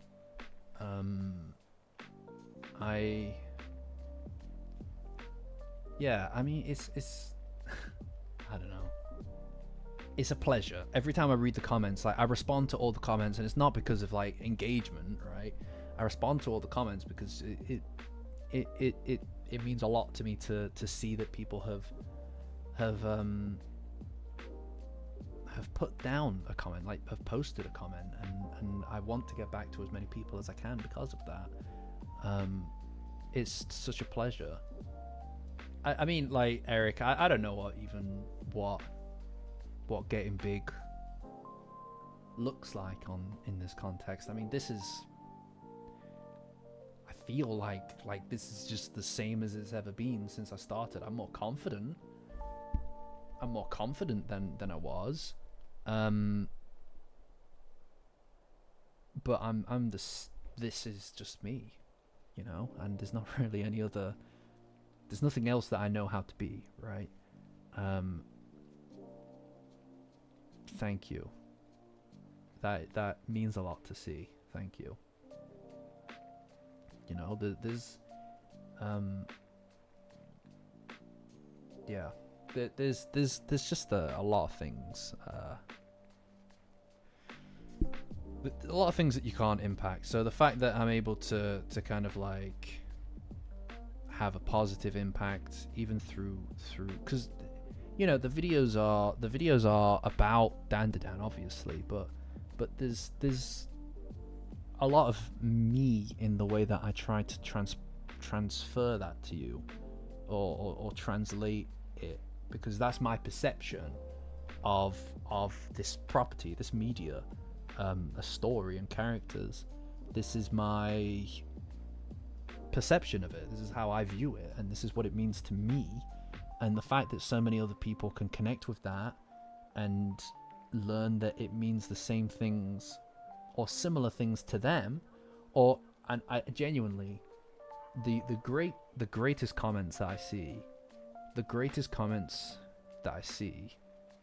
are from people who from people who say that they didn't get it before, but then after watching the video they get it, or they appreciate it more. Or there have been two comments on that last video. There are two comments on that last video where people basically were saying something to the effect of, they watched it without even having seen Dandadan, and now they're going to go watch it, or read it. That's crazy to me, because that's spreading something that I view to be just inherently good, you know.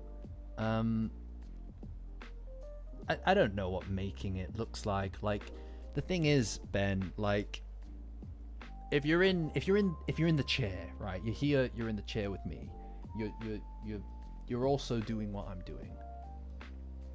I don't have expectations about things like this, right? I have strategies and plans about what is going to boost the channel, about what is going to increase viewership, increase subscribers, have a general kind of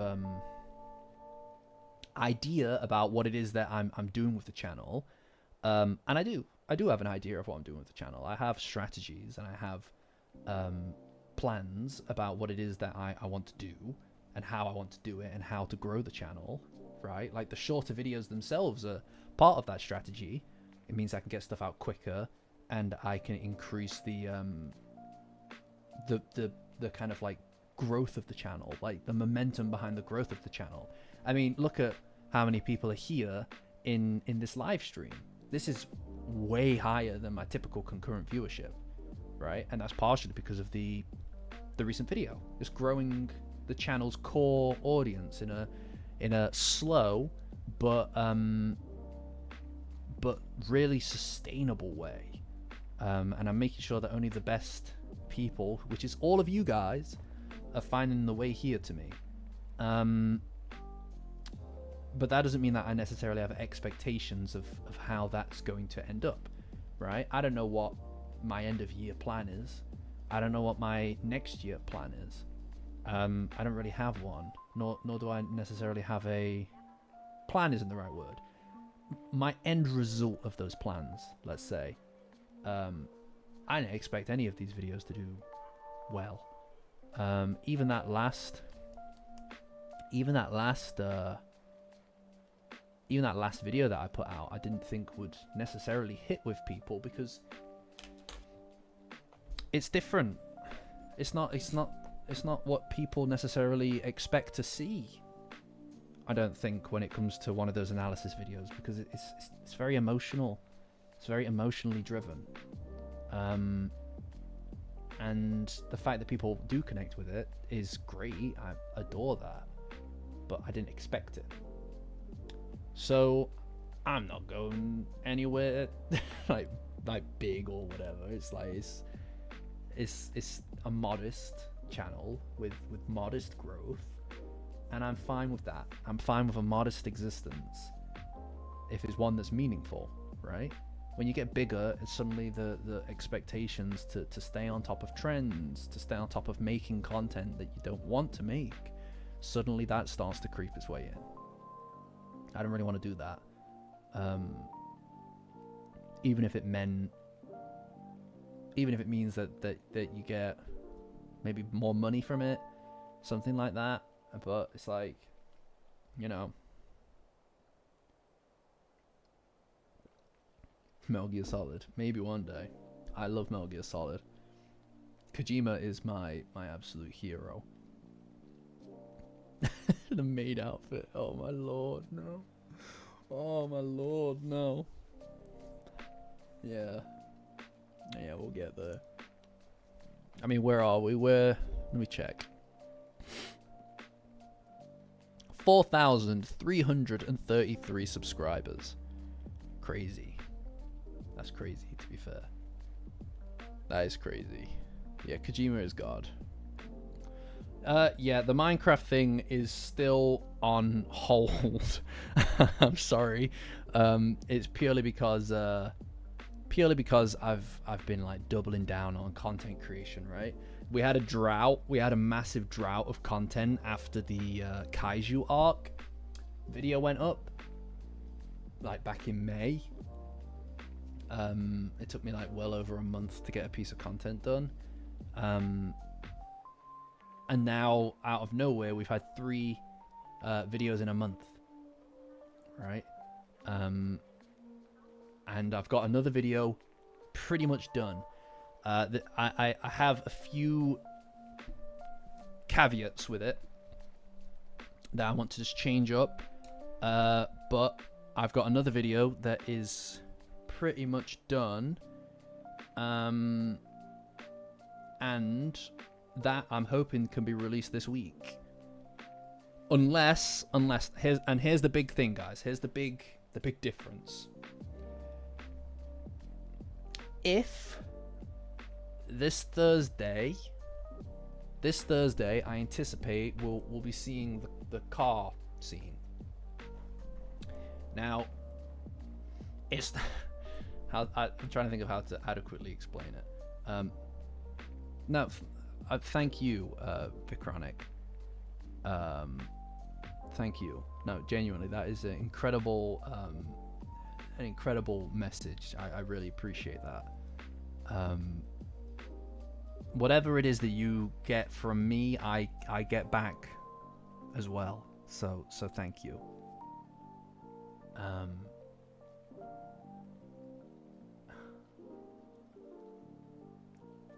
Anyway. So depending on how Thursday goes, because obviously car scene, I might pivot. I might pivot again to something different. But look, I mean, guys, it's not really just a matter of Vicronic, if you want to join, my Patreon link is in the description. You can join as a free member, and that'll get you access to my Discord. My Discord link is the pinned post there.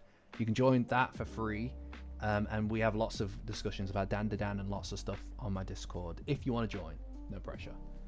And that goes for anybody else, obviously. But yes, so it's not really just a matter of seeing the scene that you like and then making a video about it, right? It's got to come from, because obviously I don't want to make stuff that's below 10 minutes, right? It becomes kind of a bit of a hassle because the content making the content is pretty much dedicating a day to editing and a day to writing and recording. Usually more for writing, to be fair. Excellent Absolute pleasure. I'm excited to see you on the Discord, my guy. All right, night.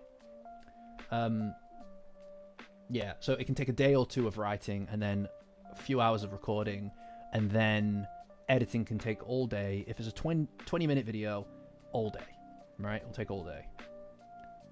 Now, that's a quick turnaround, but when you get below that, the amount of time it takes to write is almost a day. The amount of time it takes to record and then edit is still kind of almost a day. It just becomes... And you can't really weave a story, because there's a very clear kind of like rhythm to my videos, typically. And if it's below 10 minutes, it's not gonna... The rhythm will be a bit off, right? In my opinion. So less than 10 minutes doesn't really work, especially because usually I approach it, or I try to approach it, from a perspective of there has to be like a message. I wish, oops. I wish. There has to be like a message there, right? Like that last video that went out, it wasn't just about the hug. It wasn't just about the hug. It was about the hug in context of it being the anime version versus the manga version, but also it as the end point of something earlier. So the minute that the handhold happened in episode 3, when that happened, to me, I felt like it wasn't as emotionally gratifying as I felt it was in the manga. And I kind of had a feeling, and I remember talking to some people in the Discord about this, that, and it probably is in one of the previous streams actually, it felt like it was incomplete, like it was intentionally understated in order to lend weight to something later. So that's what I was kind of watching out for. And then, obviously, the hug happened, and for a lot of people, the changes were maybe not ideal for people, because there were quite a lot of changes in the way that they approached it. I think that by merit of it being an anime as opposed to being the manga, which would have had weeks and weeks between, like a month, well over a month, between the handhold and the hug, you need each moment to kind of hit a little bit more, because people aren't going to have the direct through line from an earlier thing, the setup, to the payoff, which is literally just 1 week, versus well over a month, right?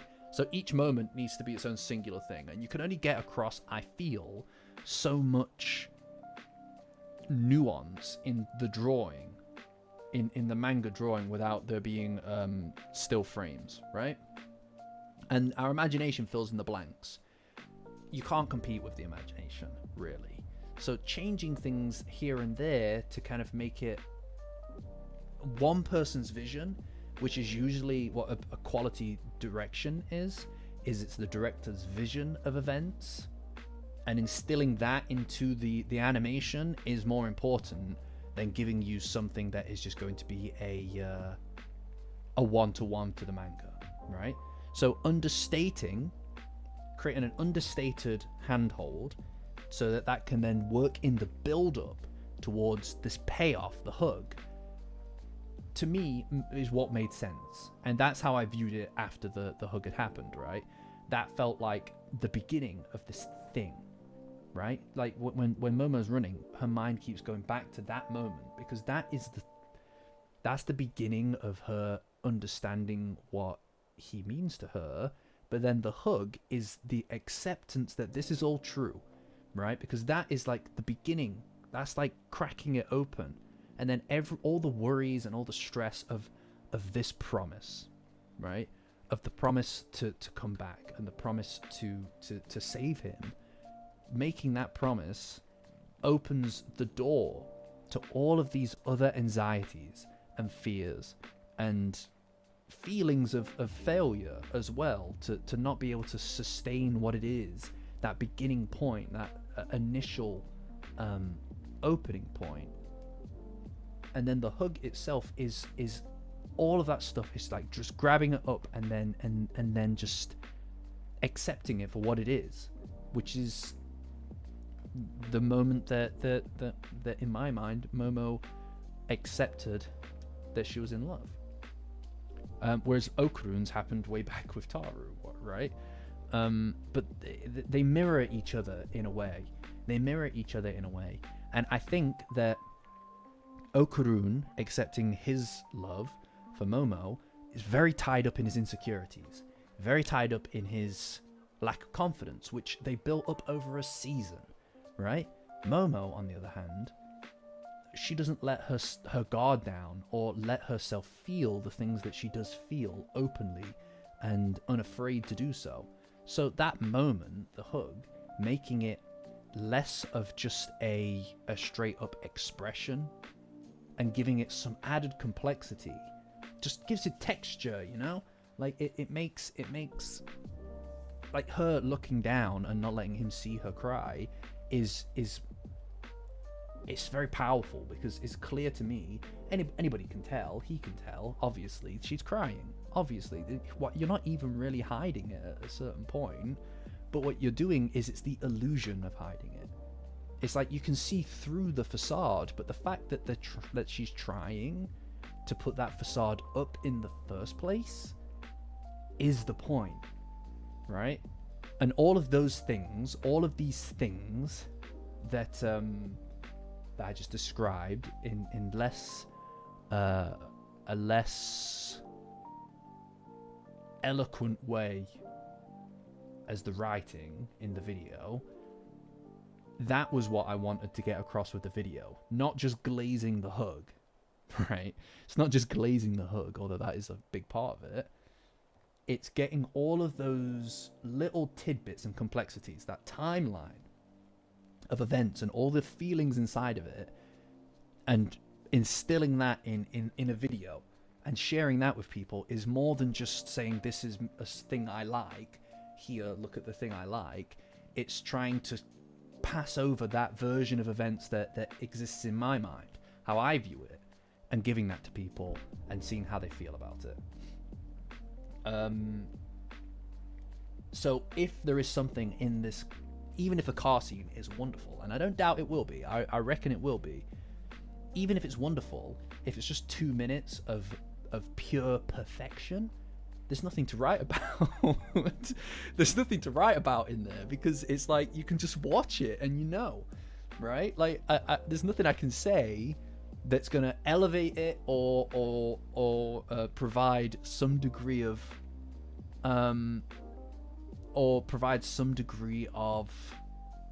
new perspective on it, because there's no other perspective to have. If it's just great, then it's just great. Like, you know what I mean? Whereas if there's something in there that's worth saying, I'll say it.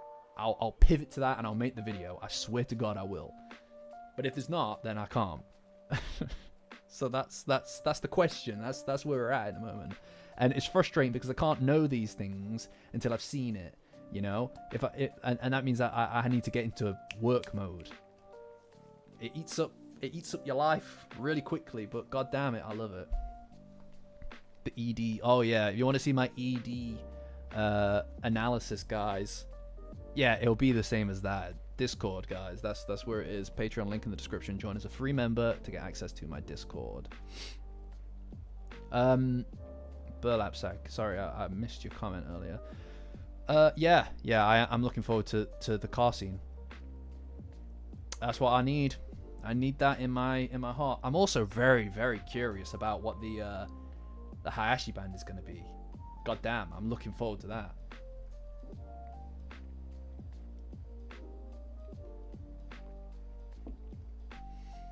Yeah, I mean, thank you, Burlap. I would love to at some point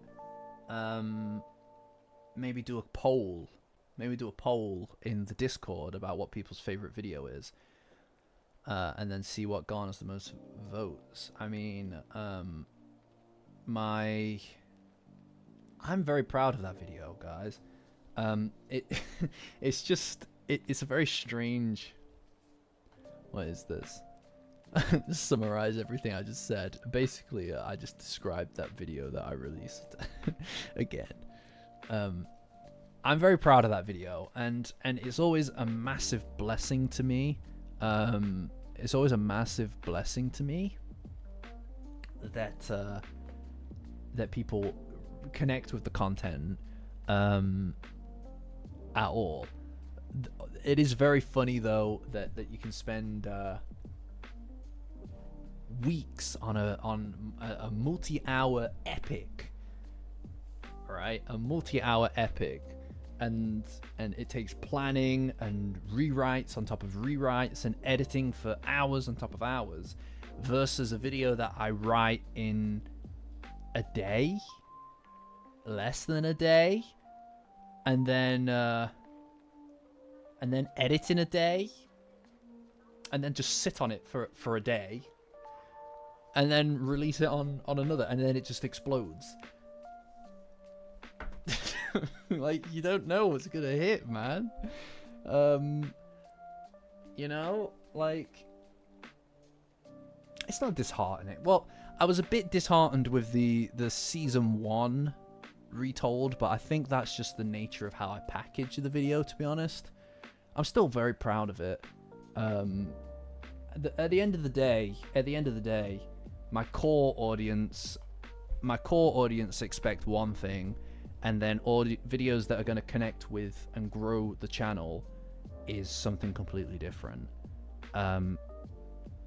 You know, like, if you think of it in pure watch time, you know, the story that you read is completely different. You know, like you can get a fraction of views. You can get a fraction of views for a video that's way longer, and get more watch time than a video that has 10 times as many views, just based on the average watch time and the length of the video. And that is comparable. That's as good as high view count is as well. And this is the stuff that keeps people loyal to the channel and wanting to invest in the channel, more so than that video I released just there. The video I released just there is very topical. It's very topical. It's very current. But as a consequence of that, if you're going to just make videos that are current and popular, you're going to get stuck with making videos that have to be current and popular. I want to make my content as accessible to people to get really invested in as possible. And that's how you do it. Bye Zero, thank you so much for the donations. Genuinely thank you. Thank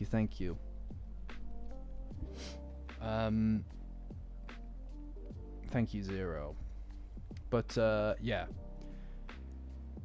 yeah, I mean, I can kind of get a good feeling about what stuff hits, right? I thought that video would do okay. I didn't expect it would do this okay. And yes, you're right, it is a matter of fine-tuning over time, for sure.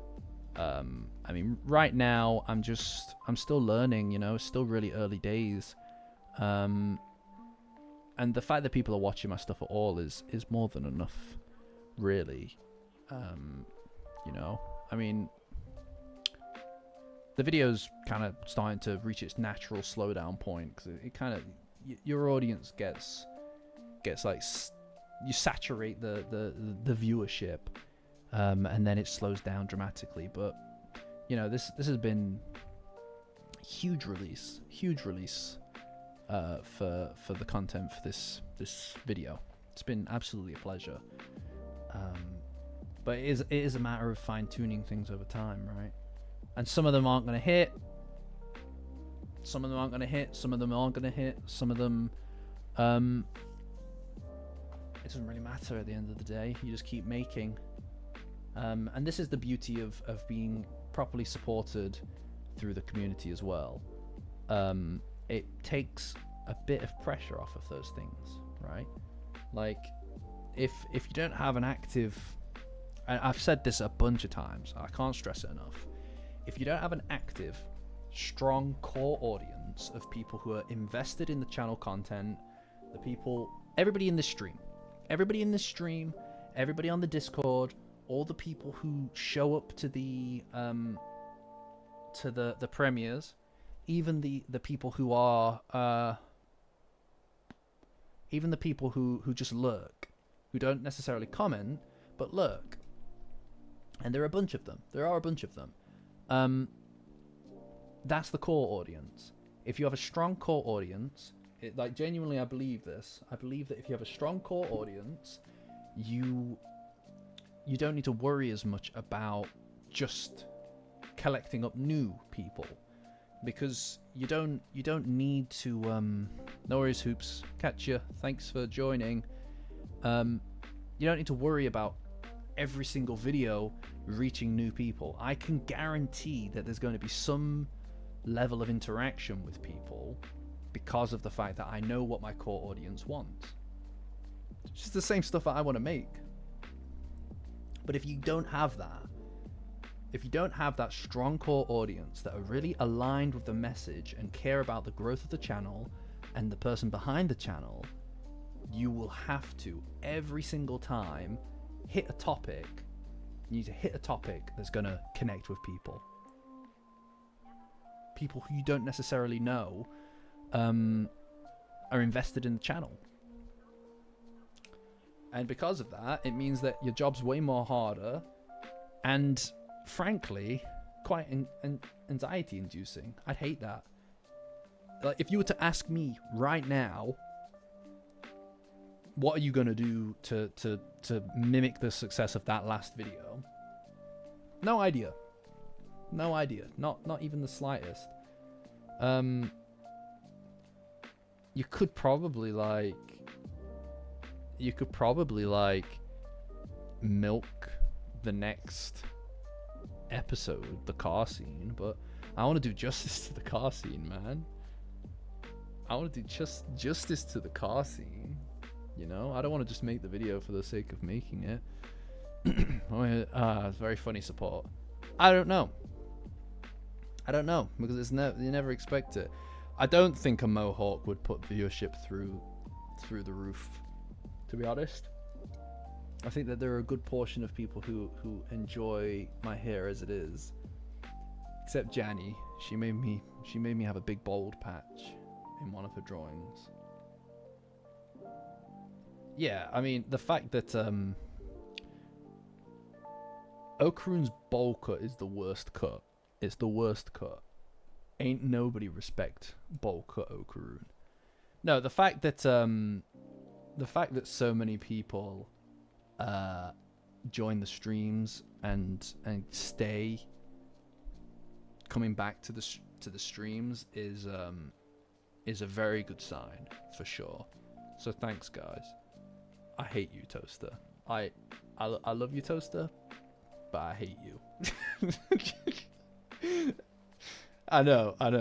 If Nachan is in the chat telling you it ain't it, then ain't no one gonna tell you it is it. Ain't no one. Bolka Okaroon is not it. I'm sorry. You're the only person on Earth. Even when Momo thinks about Okaroon, as we saw in that last chapter, not once does she think about. In that last episode, not once does she think about Bolka Okaroon.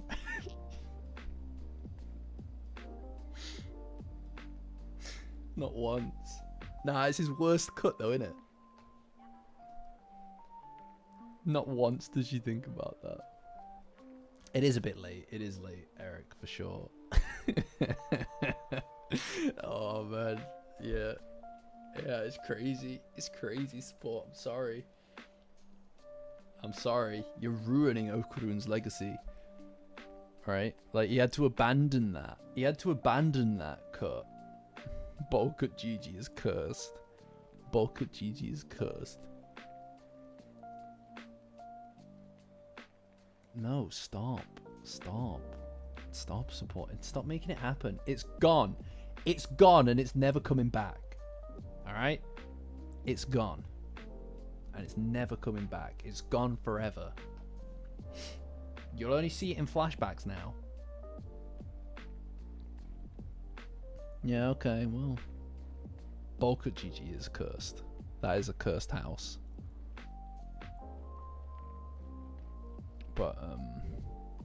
But anyway, whatever it is that she's talking about. I don't know if she's lost it. I do have another piece of content that was supposed to be released. Just there. Supposed to be released just there, but I obviously pivoted. To the hug video. So that is kind of just sitting there. It's just sitting there right now. I don't believe it will have the mass appeal of that. It won't. But it's not done. It's like there's a slight bit left. That needs editing still with visuals. But then it'll be done. So I could conceivably see that being released. I feel like it would be better released next week though, rather than this week. I feel like it just because of how it aligns. I might not release it this week. I might not release anything this week, or see if I can pivot to some other piece of content for this week, just because I feel like it would hit harder if I was to place it at a different place in the timeline.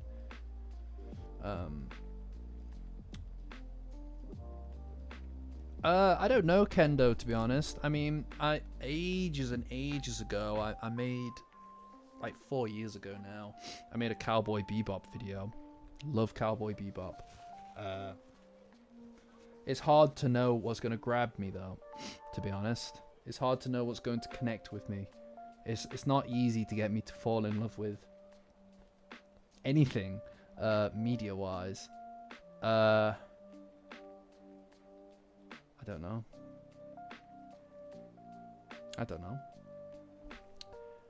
Thanks, Burlap Sack. I don't know, Eric. I suppose I have to see it. I can't know these things until I've actually seen the episode, to be honest, dude. Like, it's just not... My brain doesn't... The short videos are all about being inspired by something, whereas the longer videos are me planning out something. That's actually very cool, Burlap Sack. That is actually very cool. I don't know many people, I don't know that many people even watch the Cowboy Bebop video. I'd love to meet Kojima. Oh my god. Can you imagine meeting Kojima? He's a god. You know? I love him.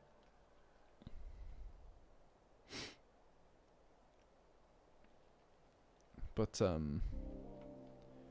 yeah, I mean, I don't know, you know? Oh, you watched it. I'm very, thank you. I'm glad that you enjoy the Cowboy Bebop. It's very amateurish. The Cowboy Bebop video is very amateurish compared to my current stuff, but I was editing on a laptop.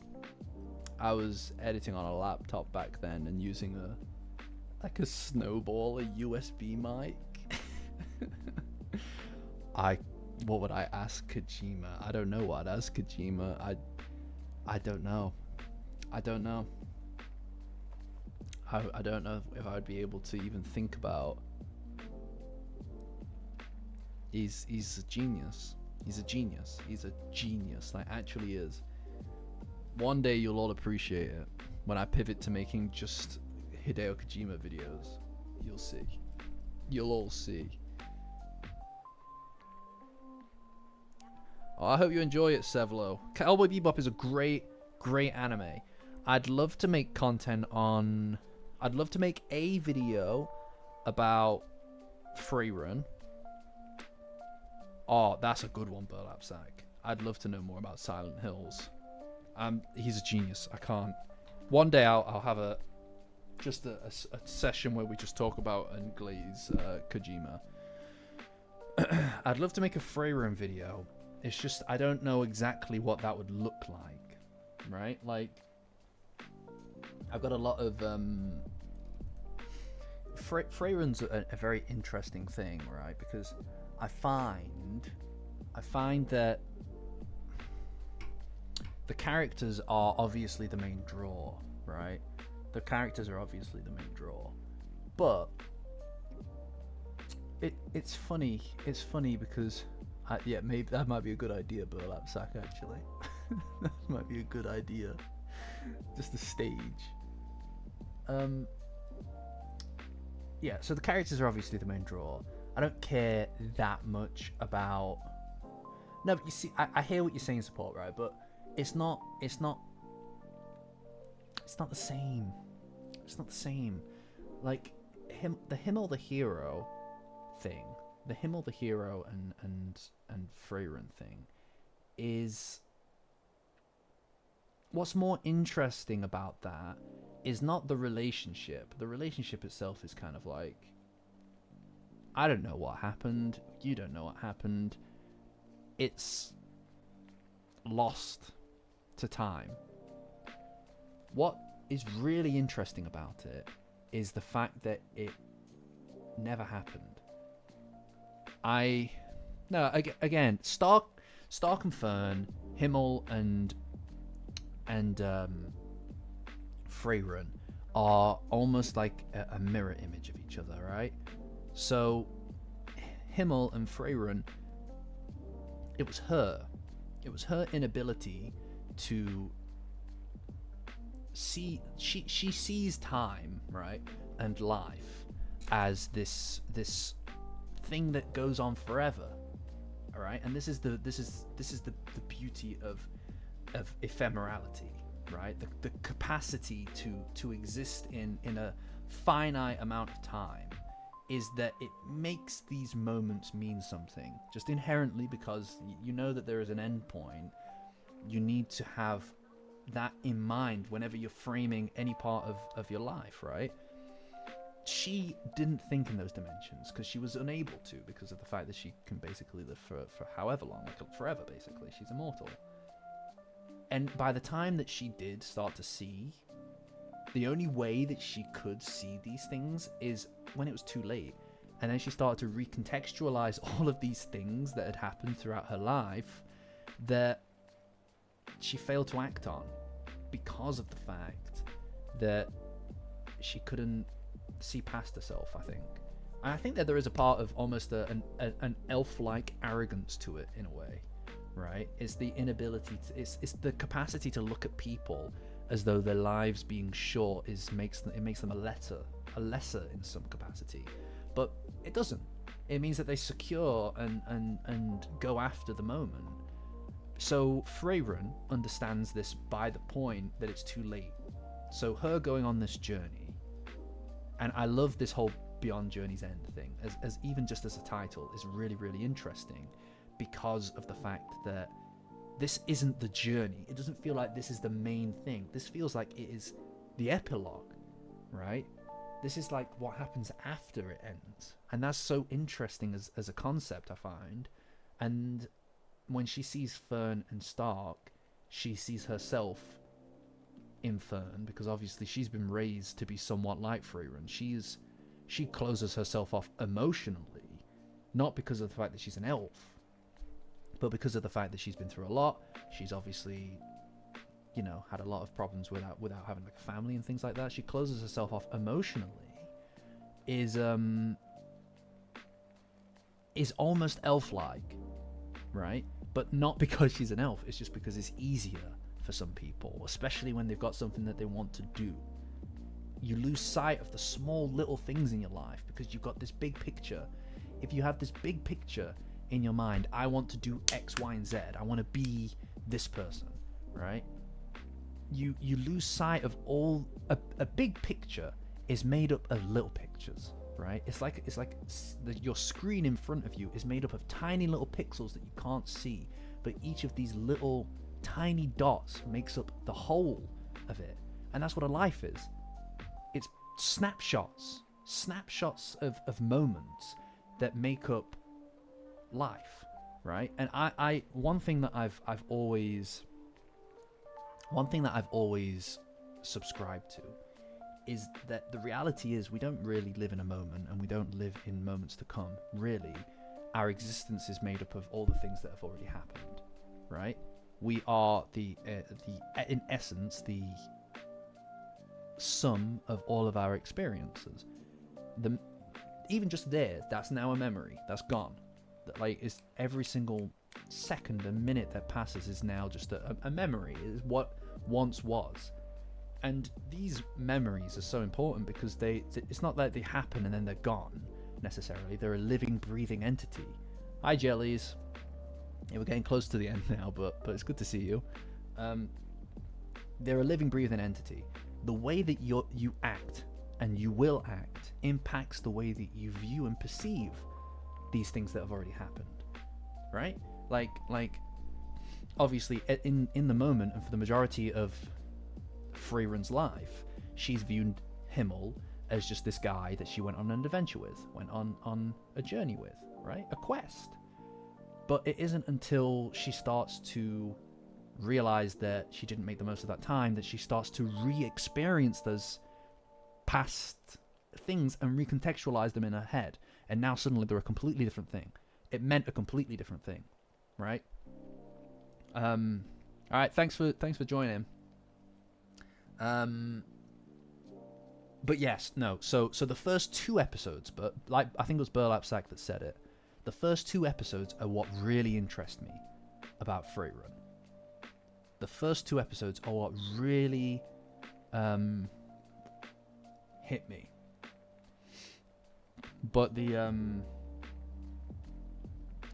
everything, the stuff that in the latter half of the season, I kind of stopped feeling it. It didn't really. I didn't care about the wizard fucking tests. I didn't care about that. The first half of the season was really interesting. After that, I started to lose my momentum with it a little bit, just because it's like the concept, the context, the idea, the setting is so interesting. Failure, right? An irretrievable failure. Regret, right? It's a very complicated emotion because you can beat yourself up about it as much as you like, but you can't change it. And dwelling on it in a lot of ways makes those memories worse. But then when you start getting into the world and the lore and stuff, it starts to fall into more generic territory for me. Like, I don't care about... Yeah, no, I didn't mind it. It just wasn't special in the same way. It just lacked the specialness of it. Yeah, I just... I'll watch the next season. It probably earned a rewatch from me, to be honest. I should probably rewatch it, but if I was to make a piece of content about it, it would be not about the latter half. It would probably be just about... It would probably be about the mirror element between the 2 relationships, I think. I think it would be the mirror of Fern and Stark versus Freyrun and Himmel. But I'd be lying if I said that I was some kind of Freyrun expert. Yeah, Eric, Freyrun. I'd be lying if I said I was some kind of expert in Freyrun. I watched it once. I watched it through the once. And that was kind of it. Again, I'd need to rewatch it and see where I land on it, but that's the thing that interests me the most is the feeling, you know? I'd need to watch them again, Eric, to be honest. Like, yeah, look, guys, I am not getting in on Freyrun's manga. They took a 6-month hiatus. Hell no. No, it's not happening. This is why I don't sit down. Like, honestly, like the idea of being in a situation like the people who read Berserk, no way. That is not me. I'm not doing that. God damn it, right? This Dandadan thing breaks every rule in the book for me, right? Breaks every single rule in the book for me. I'm really sorry to hear that, Bill. I was like, that's terrible. That is genuinely awful.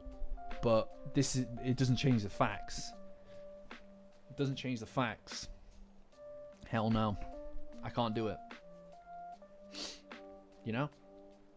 Like, the Dandadan thing breaks every goddamn rule for me. I don't pick up written series. Oh, I'm a huge, you know, Ice and Fire fan, right? Story of Ice and Fire fan. Yeah. I bet you regret that shit, idiot. You're never gonna get your ending. No. No. No. No, no, no. Alright.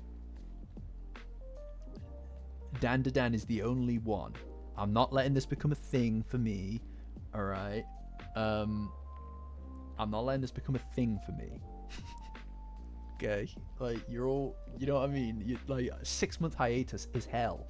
That's hell on earth. The anime series, fine. Alright? I'll get in on that. I'll get in on that. That's fine. And I do think that I have a video or two in me for that, right? And I'm happy to do that. I'm happy to do that at some point. After I have got as much out... We need to get through season 2, right? There's no question. I've hyper-niched like crazy into Dandadan.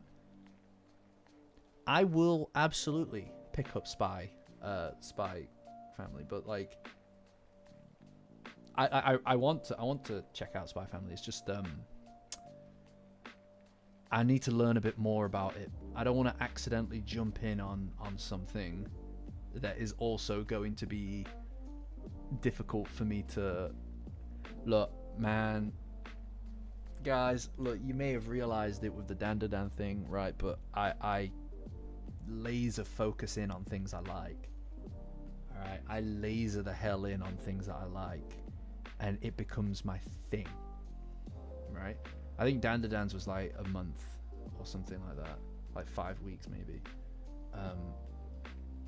But like, the thing is, the Dandadan thing, right? I live and breathe this shit now, right?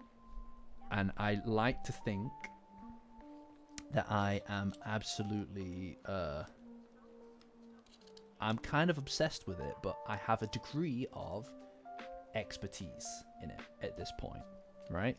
I feel like if you wanted me to write a video on Dandadan or an essay on Dandadan, I could do it like that now, right? Because I feel like I'm entwined and in sync with the characters. I get it. Starting something new is scary.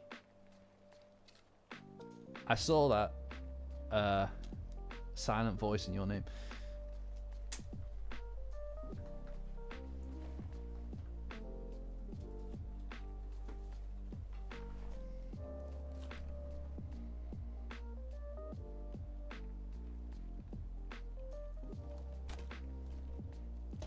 Tell you what, I have had these for over a year. I've had them for over a year. I got them both from a FOP. And they're unopened. You know what it is? I got these in September. I got these last year in September. Then I sat down and I watched Akira. Right? I know, a FOP. Yeah, I got it from one of the few remaining FOPs in existence, right? I sat down and I watched Akira, and I made a video on Akira, which you can no longer access because it's gone, because it got copyright struck, probably because of the fact that they're releasing a 4K remaster, and they wanted to make sure that they had doubled down on any copyright issues. I could have fought it, but it was not worth it. The video itself is kind of mid. Then, straight after that, I watched Dandadan, and here we are. You know, here we are. Oh, wow. Thank you thank you, Rocket. That is incredibly kind of you. That means a lot, like genuinely. Thank you. Like anything that anybody donates is genuinely so meaningful to me. It keeps the channel going, guys. You know, like what I love about this, guys, is that if the streams themselves are because of the fact that you all support it how you do, are they are more than worth it. They're more than worth it, and to me that is a thrill, because it means that I can do this and I don't have to feel like, oh, I should be making content, or oh, I should be working on a video or something else that's going to grow the channel. This feels like it is in service of the channel, and it's a thrill to me. Blue box. I'll get to blue box. I mean,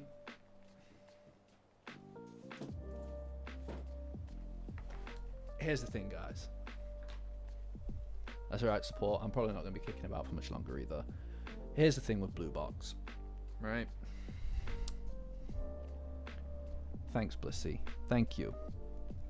So thanks everybody who connects with the channel. Just is my general point, and whether that is through a membership or gifting memberships or donating, incredible. All of it goes towards making sure that this keeps on chugging. So thank you. You know, but the thing with blue box, right?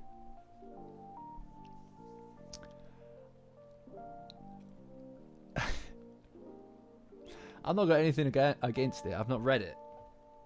I can't make an informed decision about it. You gotta understand. Eric. This is like very like I've never seen Eric so passionate. I love it. I really love simple stories done perfectly. Simple character interactions done perfectly. Okurun and Momo. Perfect. However, complicated characters going through pretty simple stories, but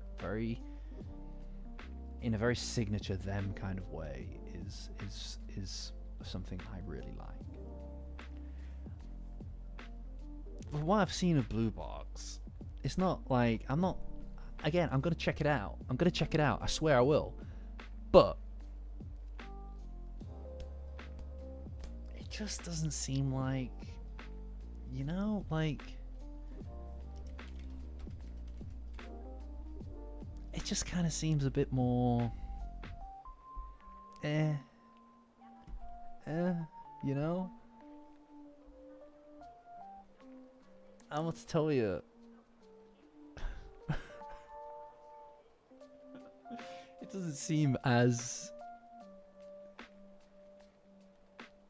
it's not even like oh, I look like I'll hate it or whatever. It kind of just looks a bit, you know. I hope that Ferry sees it. He'll be upset. I'm sure it's good. I'll watch it. Right? I will. I mean that. I will. I'll check it out. I'm just saying that, like, I if there is an expectation that the channel will suddenly pivot to producing blue box content,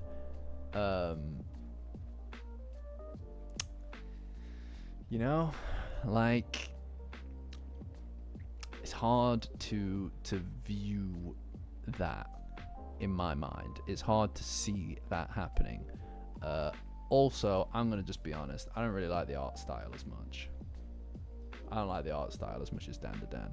I find their eyes to be fucking weird. They're all shiny and stuff all the time, you know? And they've got that thing where everyone looks way skinnier as well. I really like everything about Dandadan's everything. I like everything about Dandadan so well.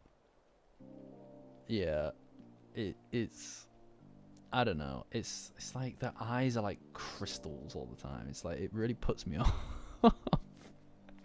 I don't know, like here. Look at this. It creeps me out a little. Why are they're so glossy? They're like glass, and they. You know what I mean? Look, here you go. Someone's already compared. Look at this. It's like, oh, goddamn. Dandadan looks so good, man. Dandadan looks so good all the time. Holy shit. You know? But they've got that kind of like glossy eye kind of thing going on. It's like, you know, maybe I'm being too harsh.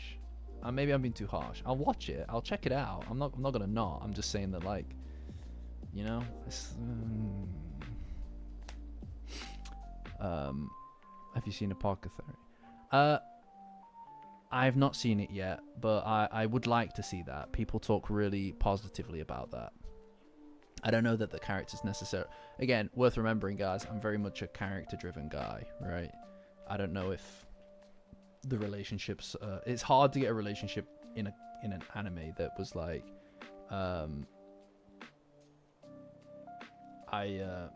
it's hard to get a relationship that makes me want to make content in the same way that Dandadan does. I'm gonna just be straight up with you. And I'll check it out. Like, I will. That's one of the ones that I actually do think looks really, really good. And people really, really like it. So I'll check it out. But, look, I mean, guys, look.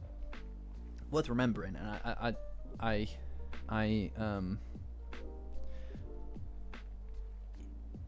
yeah, see, that's kind of what I was thinking, Blissy. I think it'll be one of those things that I really, really enjoy. But like, I'd really enjoy it, but not enough to make something for it, right? Like, I need to be in it, to really enjoy it. I'm gonna be honest with you, and I've said this before since the start of the channel. I'm not really that much of an anime guy. I like some, but when I like it, I really, really like it, right? Like, I was obsessed with Cowboy Bebop. That was like a proper hyperfixation. Dandadan, I'm incredibly obsessed with, right? But that's just because it's just perfect. It's a perfect thing. Most anime doesn't really appeal to me in that way. That's a good point, Blissy. That's a good point. Persona 5's third semester, God damn it, I'd make a video about that. That's a good one. That is a good one. I'd do that easy. Yeah, I'm a video game boy and anime boy clothing. That is a really good way of putting it, Danny. That is spot on. That is spot fucking on. I swear to God, I've got like 10,000 word essay. I've got a 10,000 word essay on Metal Gear Solid 5 that's never gonna see the light of day. I put so much work into that. I swear to God. Like, it was something. Red Dead Redemption 2, I could talk... It's maybe the window for talking about that has passed a little bit. But, my God. I love Red Dead Redemption 2. I cried like a baby. I cried like a goddamn baby. I can't just send you the script. It's too embarrassing. Because it's got to be the way that I envision it, you know?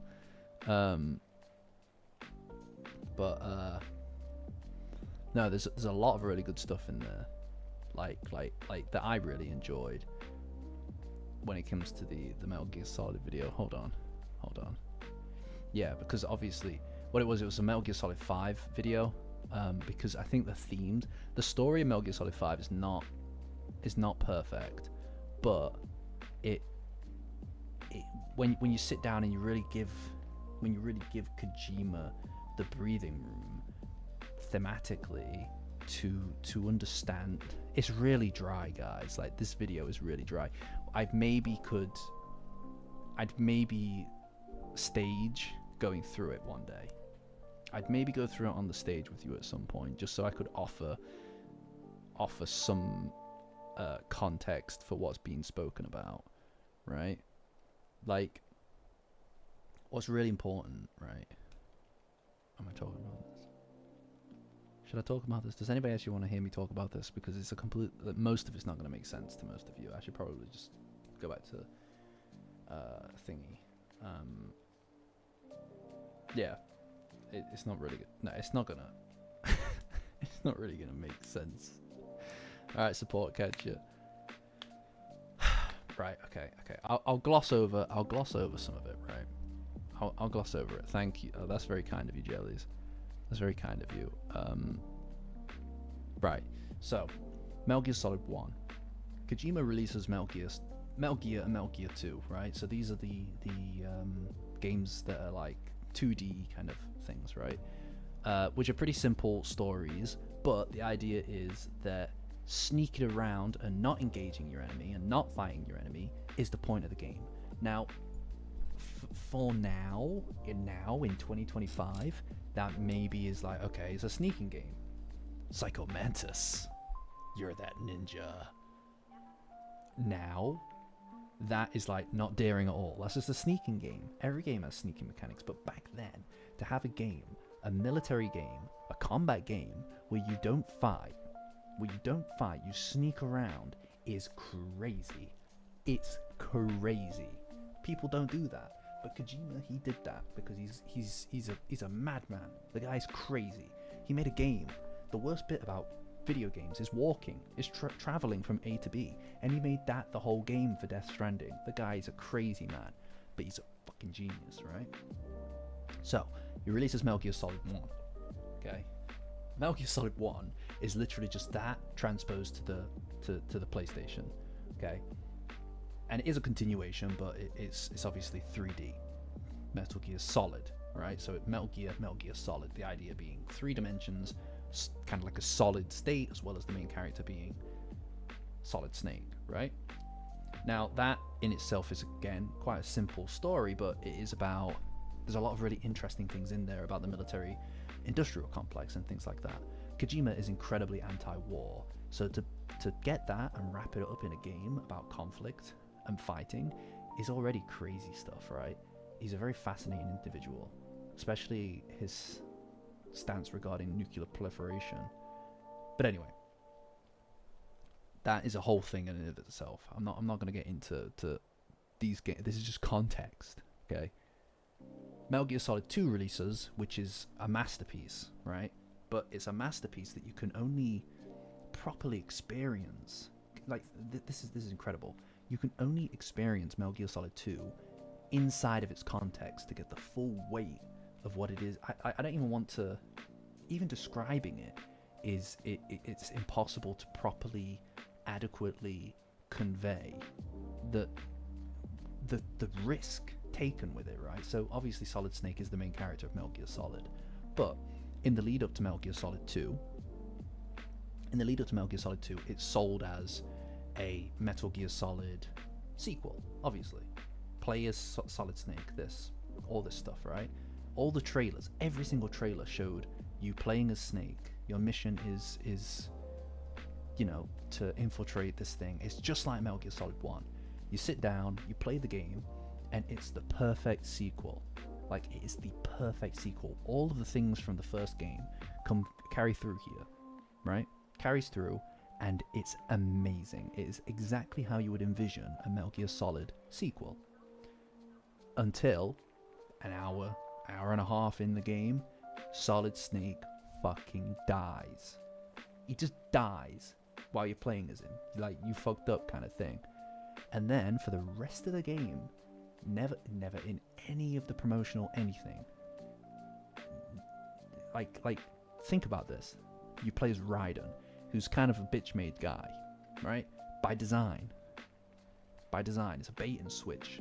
You play as Raiden, he's kind of a bitch-made guy, and in reality, he's much more aligned with the kind of person that you are, right? Yeah. Except the whole Raiden thing is, if you were to sit down, Metal Gear Solid 2 is prophetic in its inception of what the internet would become, and the creation of context,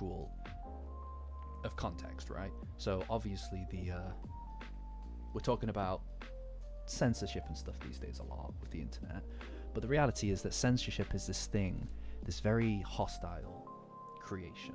If someone censors something, like the Streisand effect, for example, you start to think about, okay, well, why are they censoring it?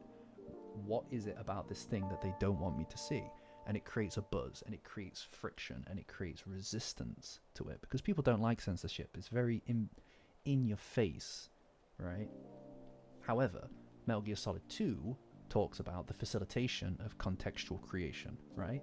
The generally adapting society and cultures along specific tramlines of thought based on the values that are instilled in a society, and then using the internet, the capacity for people to connect with each other, to reinforce certain cultural biases in order to justify, you name it, invasions of other countries,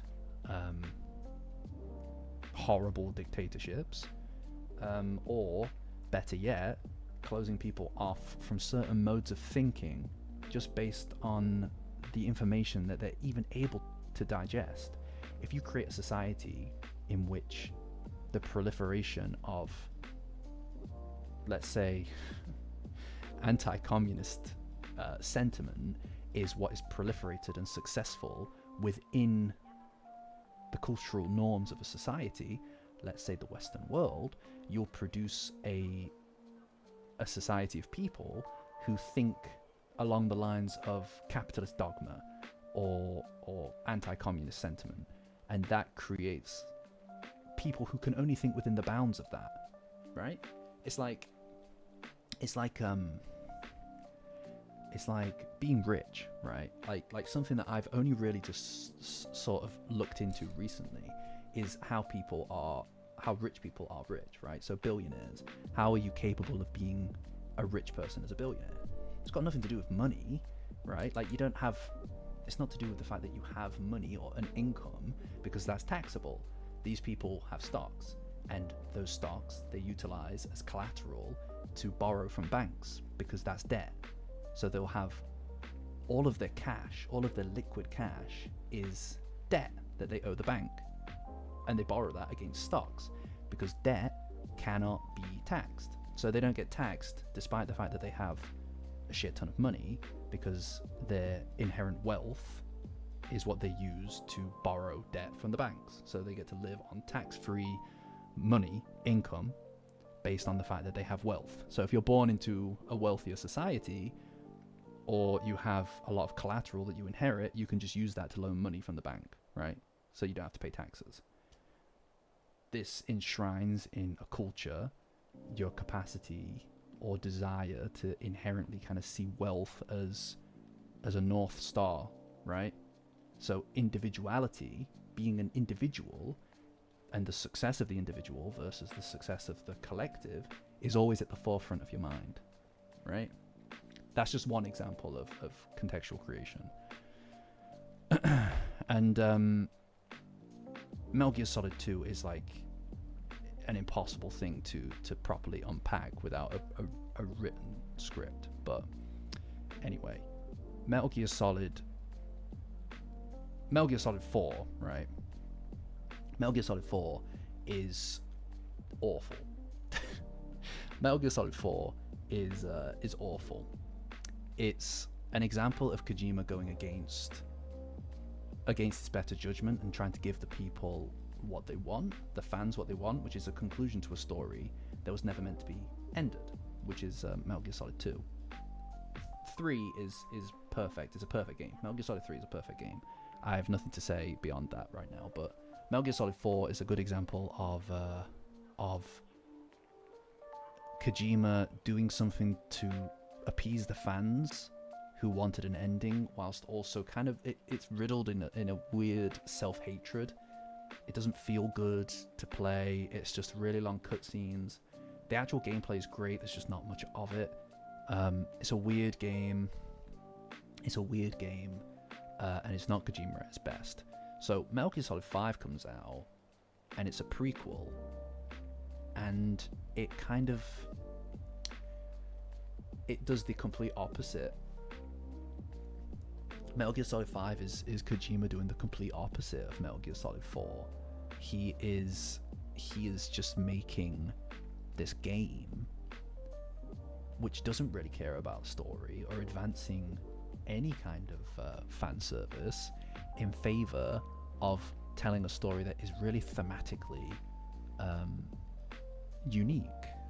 And again, that doesn't make it necessarily, like, the plot I don't think is spectacular, but it is very dense if you let yourself sit down and experience it.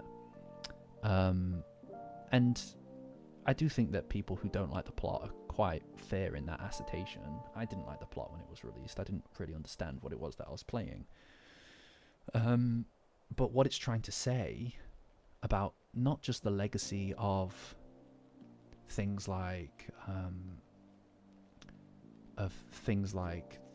the exact clear textual things, right? Like the military-industrial complex, and the way that, you know, tensions between the East and Western world shape the way in which these people think and view the other and otherized people.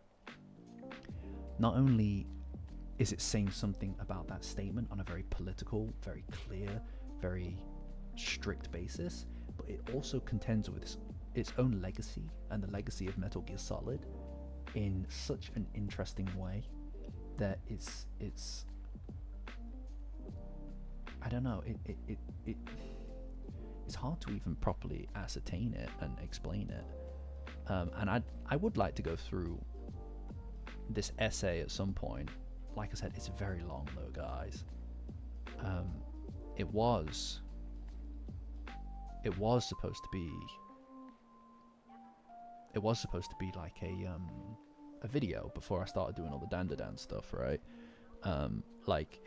I don't know if you guys know anything about simulation and simulacra, right?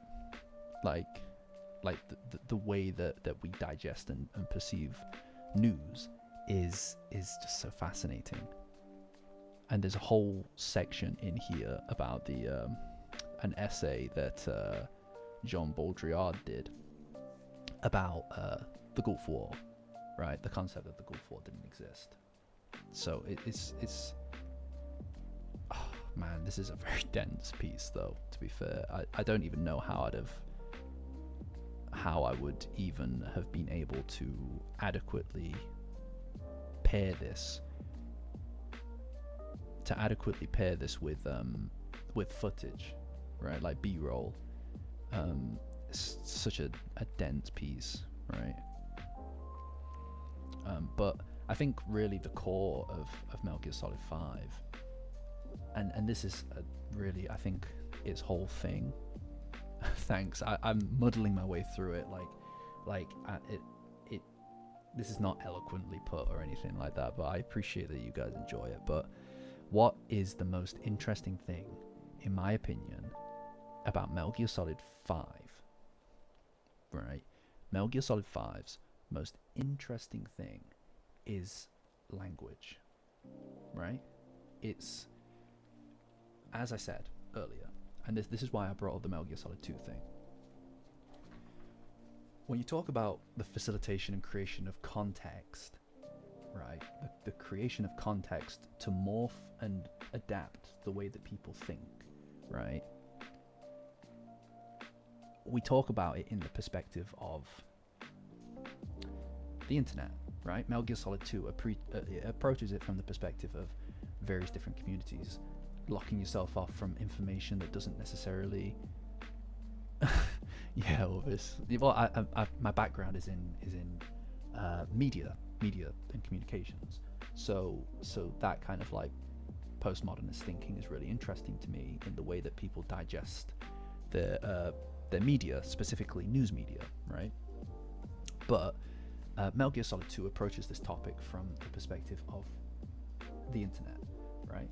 It's very easy to morph your way of thinking on a societal level, a cultural level, to inherently disregard information that doesn't compute with your mind, because you've been programmed or allowed yourself to be programmed to think in a certain way and enshrine certain values as correct, and things that don't align with that, even if there is evidence for it, you disregard. Or the things that you do enshrine, you're more likely to believe them, confirmation bias, because even with less evidence to prove it, because of the fact that this is something that you want to be true. So you instill it with a degree of that, right? I'm trying to think about how to talk about it without being too political, right? But I mean, there are. Has anybody seen Andor? Right, Andor covers this really well from the perspective of something a bit more palatable, which is Star Wars, right?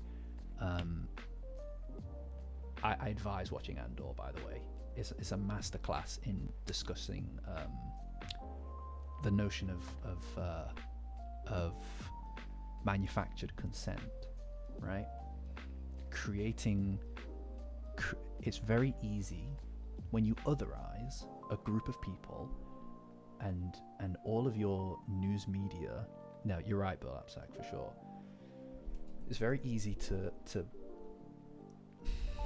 otherize a group of people. So you see a group of people, they're sitting on something you want, right? Like oil or any other natural resource, right? It's very easy to then create a campaign of otherizing this group of people.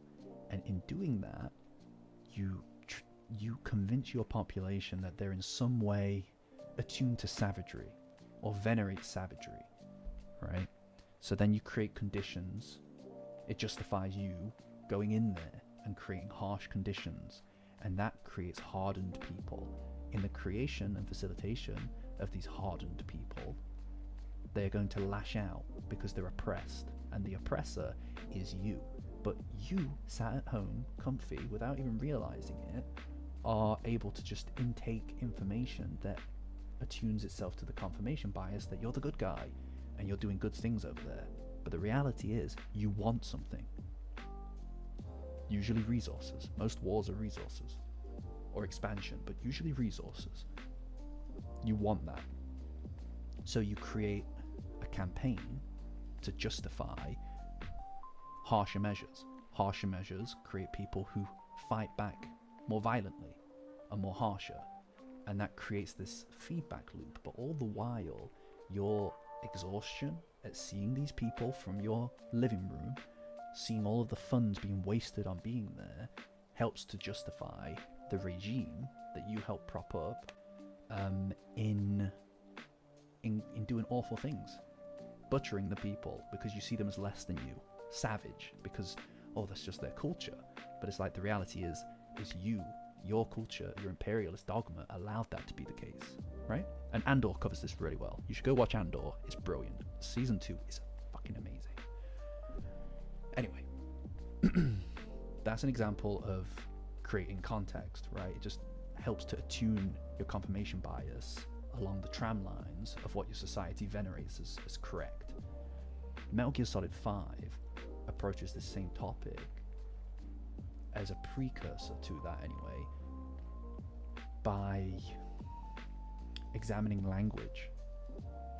Like, English is the lingua franca, which in itself inherently is very ironic. It's very ironic because lingua franca literally translates to the French language, right? Because back in the day, the lingua franca was French, but it's English now, and they just co-opted the term lingua franca to mean now the English language, right? Which is very, very funny. But it helps to set the groundwork for what the game is trying to tell you, and it's that the English language, being the dominant language in the world, creates a domination of values that are best deployed through that language, right? So if your language has 1,000 words for like 1,000 different ways to express individuality, right? You're going to get people, more likely anyway, because there are more ways to express things like being an individual. So those are the things that are enshrined in the language, right? It's like Inuits have a wide array of ways of saying snow and ice, because that's obviously where their culture is from. So inherently, you have more different ways of expressing that notion, right? And English, the game concerns itself heavily with the power that words carry in eroding cultures and replacing those eroded cultures with the imperialist language, because the games are very anti-imperialist, really, right? Like, if you go into a country that speaks its own language, you eradicate the majority of the population, and then the ones who do survive, you force them to speak your language, you capture their minds, right? It's what the English did with the Native Americans, right? They took the youth, the young, and they sent them to essentially boarding schools where they forced them to be what is essentially British. You capture the youth and the future of a culture and a society and force them to speak your words. And when they speak your words, they speak your truth. Because truth is this living, breathing thing that attunes itself to the confirmation biases that you, in your culture, the culture that deploys a language, venerate as the ideals, as the virtues, right? So Metal Gear Solid 5, underneath all of this, a very convoluted plot, which I think gets in its own way sometimes. Yeah, I think the best example, exactly, Brand, exactly. This is my point. I'm sorry if I'm not adequately explaining this. It's very complicated, and it's been a minute since I've delved into something like this. But my best example, right? Because it's not just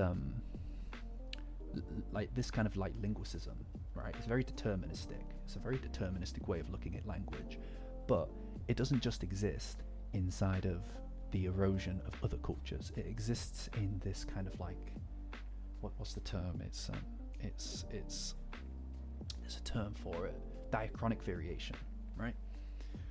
Diachronic variation is basically the concept that over time, language changes and adapts to better suit the society that it's in, right?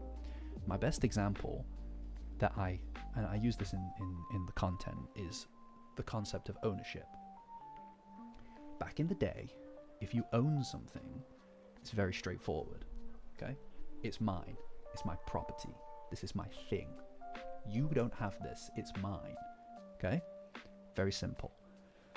It refers to possession, and it always has. Always has. But in the last, let's say, 100 years, it's probably a bit less than that. In the last 100 years, it's adapted through diachronic variation. Over time, it's changed.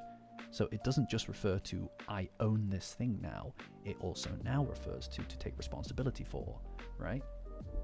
I need you to own this project. You need to own your role, right? So now it doesn't just refer to possession. It also refers to responsibility of somebody else's possession. If you're in somebody else's company, you're running a role. They expect you to own your role in the company. You don't own a part of the company, you're just running part of somebody else's possession, right? You've diluted the term, and suddenly, now you have to worry about this term being split, not just to refer to possession, but also to refer to take responsibility, okay? And it's not an accident, then, that the concept of ownership over time, despite being taken in by the same umbrella to own, this is my game, I own this game. Oh yeah, I own that. No, you don't. You own a license to it. The ways in which you can divide and chop up the concept of ownership across a variety of different ways of having something or embodying something gets diluted over time, as well does the whole concept of ownership right? So suddenly the ways in which, the dimensions in which you can even express a lack of ownership of something are diluted. And when you dilute your capacity to even properly communicate the problem, you are fucked, right? I own that game, okay? But you don't. You have a digital copy to the game. You own a license to the game. And then suddenly, ownership of a game stops meaning I have this thing that's mine, and it starts to become I have access to this thing that's kind of mine, right? Like the Nintendo Switch 2. If you change anything to do with the hardware, if you open it up and start changing stuff, that's an infringement of the license, and Nintendo can just remove your connection to the Nintendo store. That is baked into the ownership rules of it. It's very well. The game Metal Gear Solid 5 is literally on the nose, set in 1985, not by accident, because of the fact that it's not just double speak. It's the concept, the very notion that you can describe newspeak. It's newspeak, right? The idea in George Orwell's is set in 1984 rather, not 1985. Sorry, the concept being that in George Orwell's 1984, newspeak is a way in which they adapt your capacity to speak, describe, and explain certain things in order to erode your capacity to even conceptualize the problem, right? Yeah, exactly, Burlap for sure. And this is why, like, when I was talking about it, like, I want to say like a month ago, talking about suicide in relation to Dandadan, people say unalive and things like that, and that is such a dangerous way to go, because suddenly the whole concept of suicide or taking your own life becomes hard to even properly express. And if you say unalived, you are minimalizing the weight of the problem. If you minimize the weight of the problem, it's more difficult to communicate the weight of the problem, and suddenly you don't have the words anymore to do it, right? If I were to explain to you, I don't own my game, if I was to say I don't own my game, because of the dilution of the concept of ownership itself, suddenly me saying I don't own my game when I don't own it properly, suddenly someone can go, well, yeah, you do, because the notion of ownership over time has shifted so dramatically that I can't even say I don't own my game without a huge addendum of things attached to it to weaken the argument. Yeah, exactly. Yeah, no, you're right, Bill. It's like it's you know, I suppose globalization, the connection of people to each other comes with some serious trade-offs, because then if you have one dominant language, this is the crux of Metal Gear Solid 5, is if you have one dominant language, you have then the dominant party that gets to control that language get to shape the values that we all think and speak. You know, like maybe in different languages ownership doesn't get diluted, but if you force everybody to speak one language, then suddenly you can control that across the whole world, right? How much of the internet is in English, right? The majority of the internet is in English. So you get everybody to speak the same language, and then suddenly you can control the capacity in which people are able to express things, you know? Exactly. Yeah. No, yeah. I must say that was not an eloquent description of it all, and it's just a portion of it. I'm a little nervous talking about it, actually, because it's so dense. It's so dense that it's hard to properly explain how what I think about it, because it's only the top of the like scratching the top layer. I mean, all the stream goes up on the channel, so it was a waste of time recording it. You could have just gone back to the VOD. But like I said, it's difficult to. I was gonna make a video from it initially. It's all written out. I was gonna make a video of it before I was making it actually, but then I watched Dandadan, and I was like, I need to talk about this, and I wrote the Dandadan thing in like a day. I just got like super in on it. Yeah, it's thanks, Toaster. I appreciate that. It's difficult. It is very difficult to talk about, especially given the current context of the times that we're in. But I definitely think that it is I think that taking the time to understand these things, or to read into them, whether it's through something like this as a gateway to doubting what it is that you read and hear, is so important. Because if you think about the concept of manufactured consent, and at the end of the day, what it is it's creating a justification and an excuse to commit atrocities to people by saying that they are in some way savage or inclined to terror, and then you can do whatever you want to do in front of the world, because you've created a dynamic. You've created such a powerful dynamic that people can look at something horrible,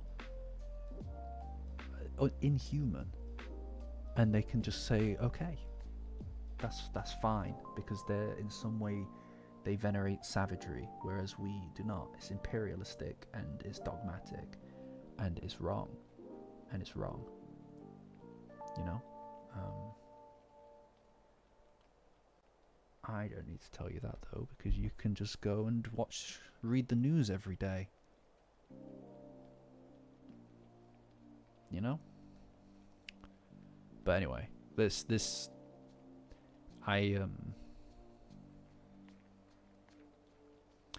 at my heart, guys, I am a fairly political individual. I'm a fairly political individual, so it sneaks its way in, and enjoying Metal Gear Solid goes part and parcel with that. I just I don't know. It's such an impossible. Sometimes I feel like I'm in an impossible situation because it's like there are things that I think even with the tiniest of platforms that people have a responsibility to say, even if it's a discomforting thing, you know. And you know, it's just awful, man. It's just awful. Like,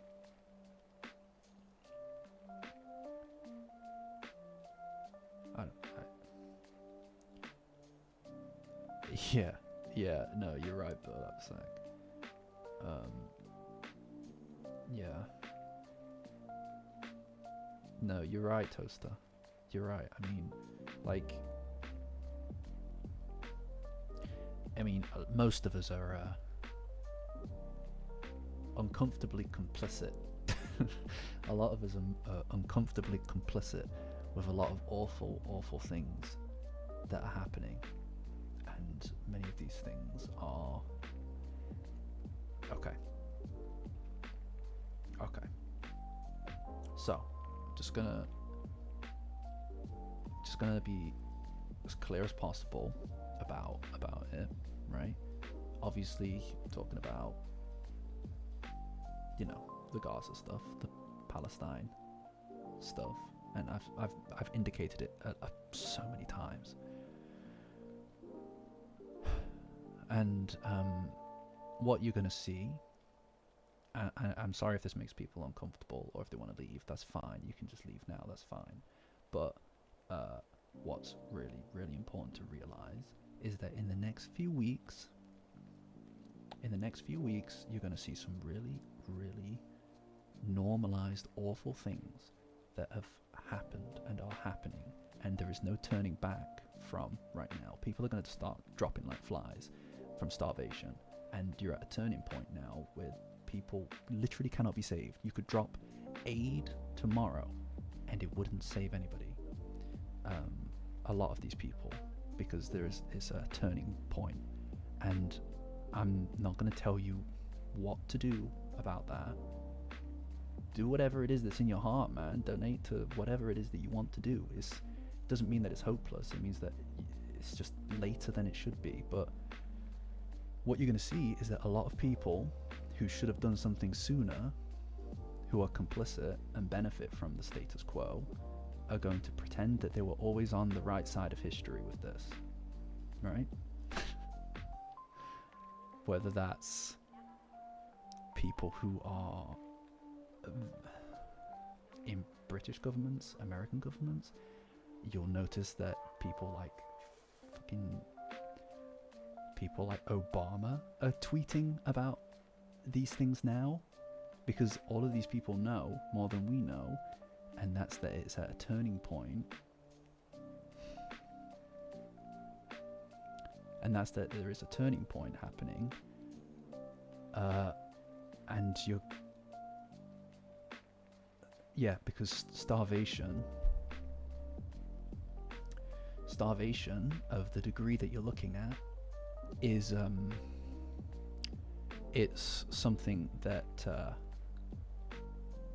it literally morphs your genome, right? Like the body starts eating itself alive, and it damages your genetic code.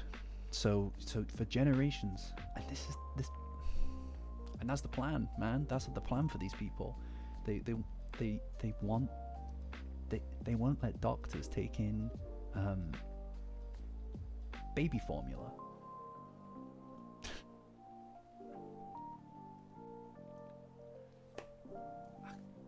Every day as well, like the things that you see online are just real from people who are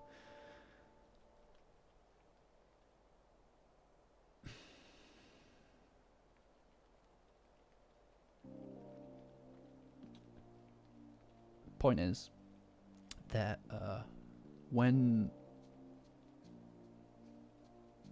the dust settles on things that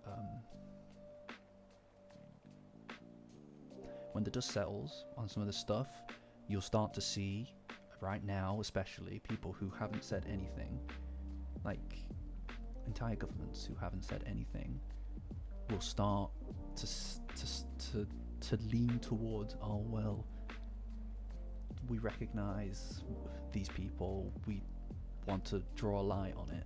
Now they say these things because it's too late, and they want to look like they were always on the right side of history, but they weren't. Manufactured consent, right there.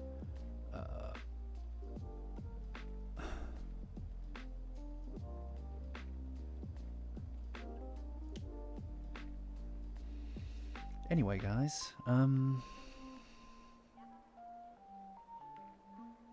I really hope so, burlap sack. But I think that these things, whether you realize it or not, the pendulum eventually swings the other way.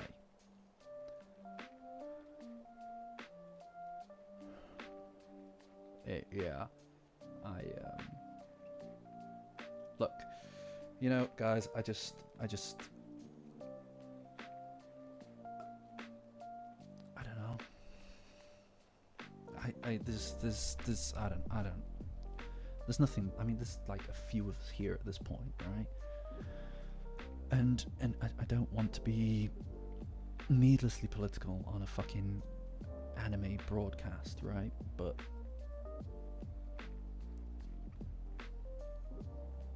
it's dreadful, man. It's dreadful. And we all have a responsibility to be aware, is my point. Okay? And I hope that I didn't make anybody uncomfortable. But sometimes a little bit of discomfort is a necessity when it comes to, you know, people, children, you know?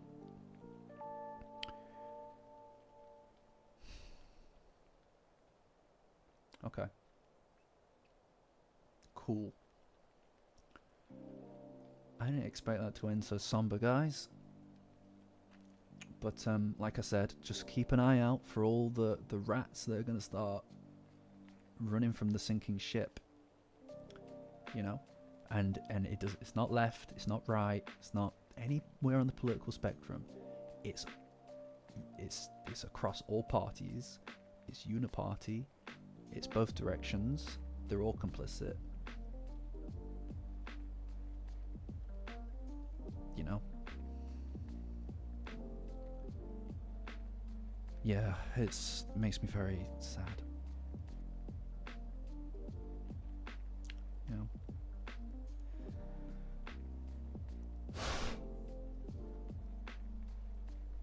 Yeah,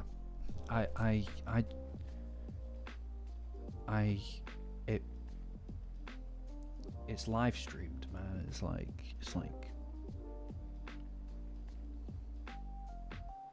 I don't know.